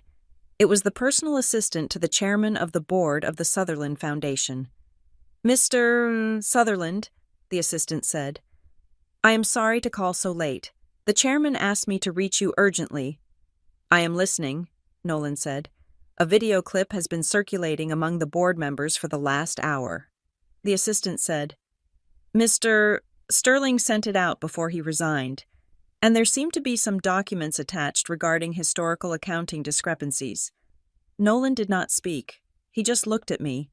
"The chairman is calling an emergency session," the assistant continued, her voice trembling slightly. "Tomorrow morning at 7 o'clock, he wants to know if you are available to step in as interim director." "Why would you need an interim director?" Nolan asked, though he already knew the answer. "Because," the assistant said, "the chairman has suspended your parents, pending a full external investigation. They have been barred from the building." Nolan closed his eyes. He let out a breath he seemed to have been holding for 3 years. "I will be there," Nolan said. He hung up. The room was silent again, but it was a different kind of silence. It was the silence of a battlefield after the cannons have stopped firing. The smoke was clearing. The old structures had fallen. "They watched the clip," Nolan said, his voice flat. "And they saw the invoices. It is over." "It is not over," I said, looking at the clock as it ticked past midnight. "It is just starting." For the first time in his life, Nolan Sutherland was not the heir to a corrupt empire. He was the man who had burned it down to save the things that actually mattered. "Happy wedding day," I whispered, reaching for his hand. "Happy Independence Day," he replied. And outside, the sun began its slow, inevitable climb toward a morning that would change everything.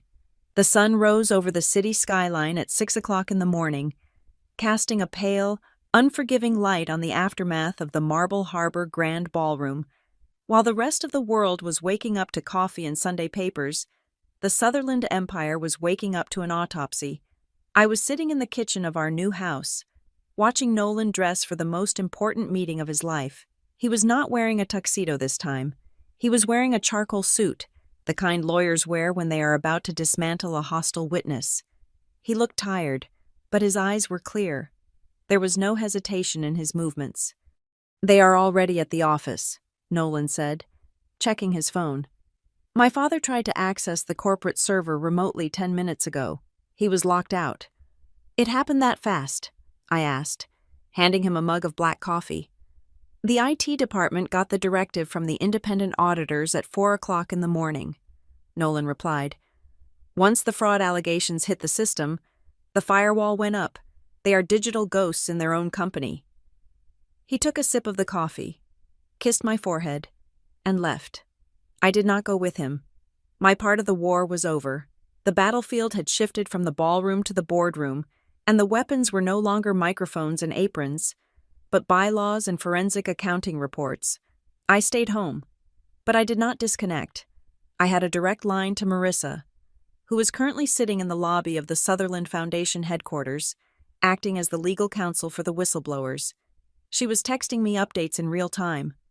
At 8 o'clock in the morning, the first domino fell. It was not a scream or a shout. It was a silence.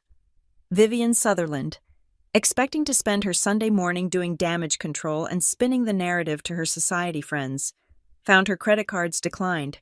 She had tried to order a car service to take her to the office. The app rejected her payment method. Then she tried another card. Declined. Then came the emails. Marissa forwarded me a screenshot of the notification that had hit the Sutherland executive inbox.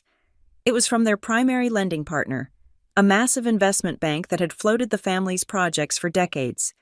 The email was short, brutal, and devoid of any emotion. "Dear Mr. and Mrs. Sutherland," it read.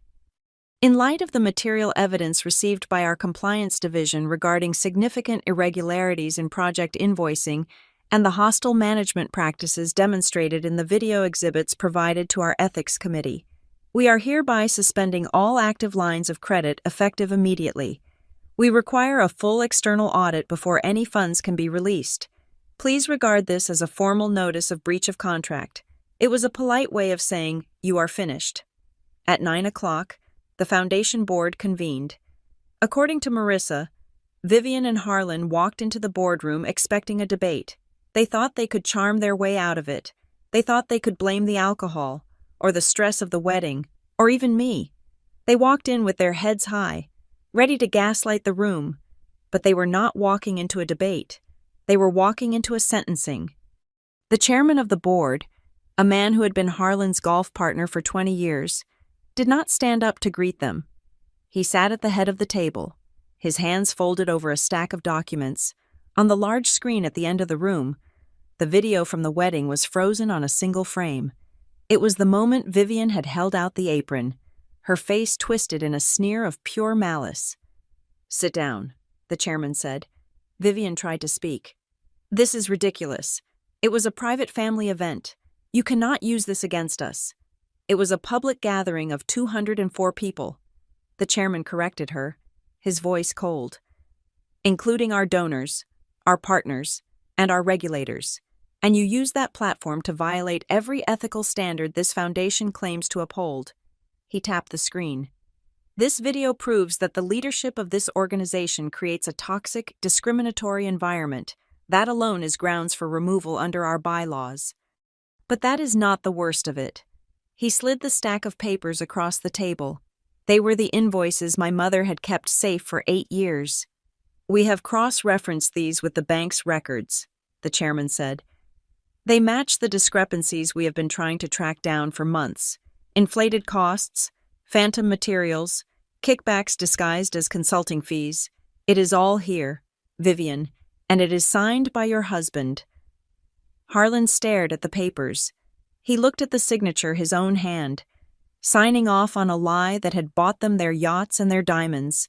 He realized then that the money he thought protected him was actually the evidence that would convict him. "This is a setup," Vivian whispered, looking around the room for an ally. She looked at the faces of the people she had hosted at dinners, the people she had laughed with. They were all looking back at her with the same expression she had directed at my mother the night before: pity, mixed with revulsion. "It is not a setup," Nolan said from the other end of the table. "It is a cleanup." Nolan stood up. He was holding a leather binder. "As a shareholder and a member of the executive committee," Nolan announced, his voice steady, "I am invoking Article 7 of the corporate charter, the clause regarding gross misconduct and reputational risk." He looked at his parents. "I am moving for the immediate removal of Vivian and Harlan Sutherland from all executive and operational roles," Nolan said. "And I am moving to transfer temporary control to an independent oversight committee to cooperate with the federal investigation that will inevitably follow." "You cannot do this to us," Vivian screamed. She stood up, knocking her chair over. "I am your mother. I built this family." "You broke this family," Nolan replied. "I am just trying to salvage what is left of the company so the employees do not lose their jobs because of your greed." The vote was unanimous. By 10 o'clock in the morning, security was escorting Vivian and Harlan Sutherland out of the building. They were not allowed to take their laptops. They were not allowed to take their files. They walked out into the bright Sunday sunlight, stripped of their titles, their access, and their dignity. At 11 o'clock, my phone rang. It was Vivian. I looked at the screen. I debated not answering. I had nothing left to say to her, but I realized that closure required one final act of truth. I swiped the green button. "Hello, Vivian," I said. "Freya," she sobbed. Her voice was broken, unrecognizable from the imperious tone she had used 12 hours ago. "Freya, please, you have to stop this. You have to tell them." "Tell them what?" I asked, walking out onto my porch. "Tell them it was a joke," she begged. "Tell them I love Deborah. Tell them the video is misleading. Please, Freya. They are talking about prison. They are talking about seizing the estate. You can fix this. Just release a statement. Say you are fine. Say we are fine. I listened to her desperation. I listened to the sound of a woman who had never been told no. Suddenly colliding with the reality of consequences. I cannot do that, Vivian, I said. Why not? She cried. It is just a misunderstanding. People will believe you. You are the bride. You are not being misunderstood. Vivian, I said, my voice calm and final. You are being seen. There was a silence on the other end, a long, stunned silence. You spent your whole life hiding who you really are behind money and manners, I continued. You thought the diamonds made you decent. You thought the checkbook made you superior.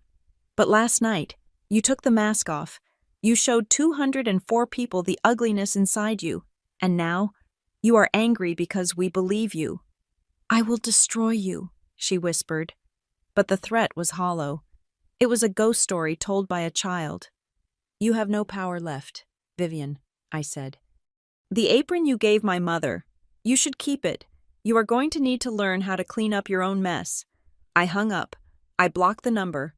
I went back inside, grabbed my keys, and drove to a small cafe in the old neighborhood where I grew up. It was a simple place with mismatched chairs and the smell of roasting beans. My mother was waiting for me at a table near the window. She was wearing jeans and a soft sweater. She was not wearing the apron. She was not wearing the shame. She was reading a book, a cup of tea steaming in front of her. When I walked in, she looked up. Her face was different. The lines of tension that had been etched around her eyes for as long as I could remember were gone. She looked younger. She looked lighter. I sat down across from her. How is Nolan? She asked. He is busy, I said. He is saving the company, but he sent his love. He said to tell you that the bank is going to cover the legal fees for the whistleblowers. You are safe, Mom. She nodded slowly. She looked out the window at the street, at the ordinary people walking by, living their lives without the burden of pretension. I was so scared, she admitted softly. For 8 years, I was so scared that if I spoke up, they would crush us. I thought they were giants. They were never giants, I said, reaching across the table to take her hand. They were just standing on stilts. She squeezed my hand. I am sorry about your wedding. Freya, it wasn't the fairy tale you wanted. I smiled. I thought about the ballroom. I thought about the silence when the board members stood up. I thought about the feeling of walking out of those doors with my head high. It was better than a fairy tale, I said. Fairy tales are fake. Last night was real. I looked at her, the woman who had scrubbed floors, the woman who had balanced books, the woman who had stood still while a spotlight tried to burn her, and who had refused to turn into ash. Yesterday was my wedding, I said to her, but today, this morning, this is yours. She looked at me, confused. Mine. You are free, Mom, I said. No more secrets, no more fear, no more bowing your head to people who are smaller than you. The Sutherland reign is over. The Queen is dead. Long live the real Queen. My mother laughed. It was a genuine, full laugh that made the people at the next table look over and smile. Well, she said, picking up her tea, if today is mine, then I think I will order a second slice of cake. Order 2, I said. We have a victory to celebrate. We sat there for hours, watching the world go by. We did not check the news. We did not need to know the details of the bankruptcy filings or the press releases. We knew how the story ended. The Sutherlands did not fall because I attacked them. They did not fall because Nolan betrayed them. They did not fall because Marissa was a brilliant lawyer. They fell because they were given a stage, a microphone, and an audience of 204 people, and they chose to use that moment to be cruel. They fell because they forgot the most basic rule of human existence. Arrogance is a debt, and eventually, the universe comes to collect. They thought they were writing a tragedy about a poor girl who didn't belong, but they ended up writing a comedy about a rich family who lost everything because they didn't know how to be kind. And as I sat there with my mother, eating cake in a cafe that cost less than a single napkin at the Marble Harbor Grand Ballroom, I knew one thing for certain. We were the richest people in the world. Thank you so much for listening to this story. I would love to know where you are tuning in from. So please drop a comment below and share your thoughts on the Sutherland's downfall.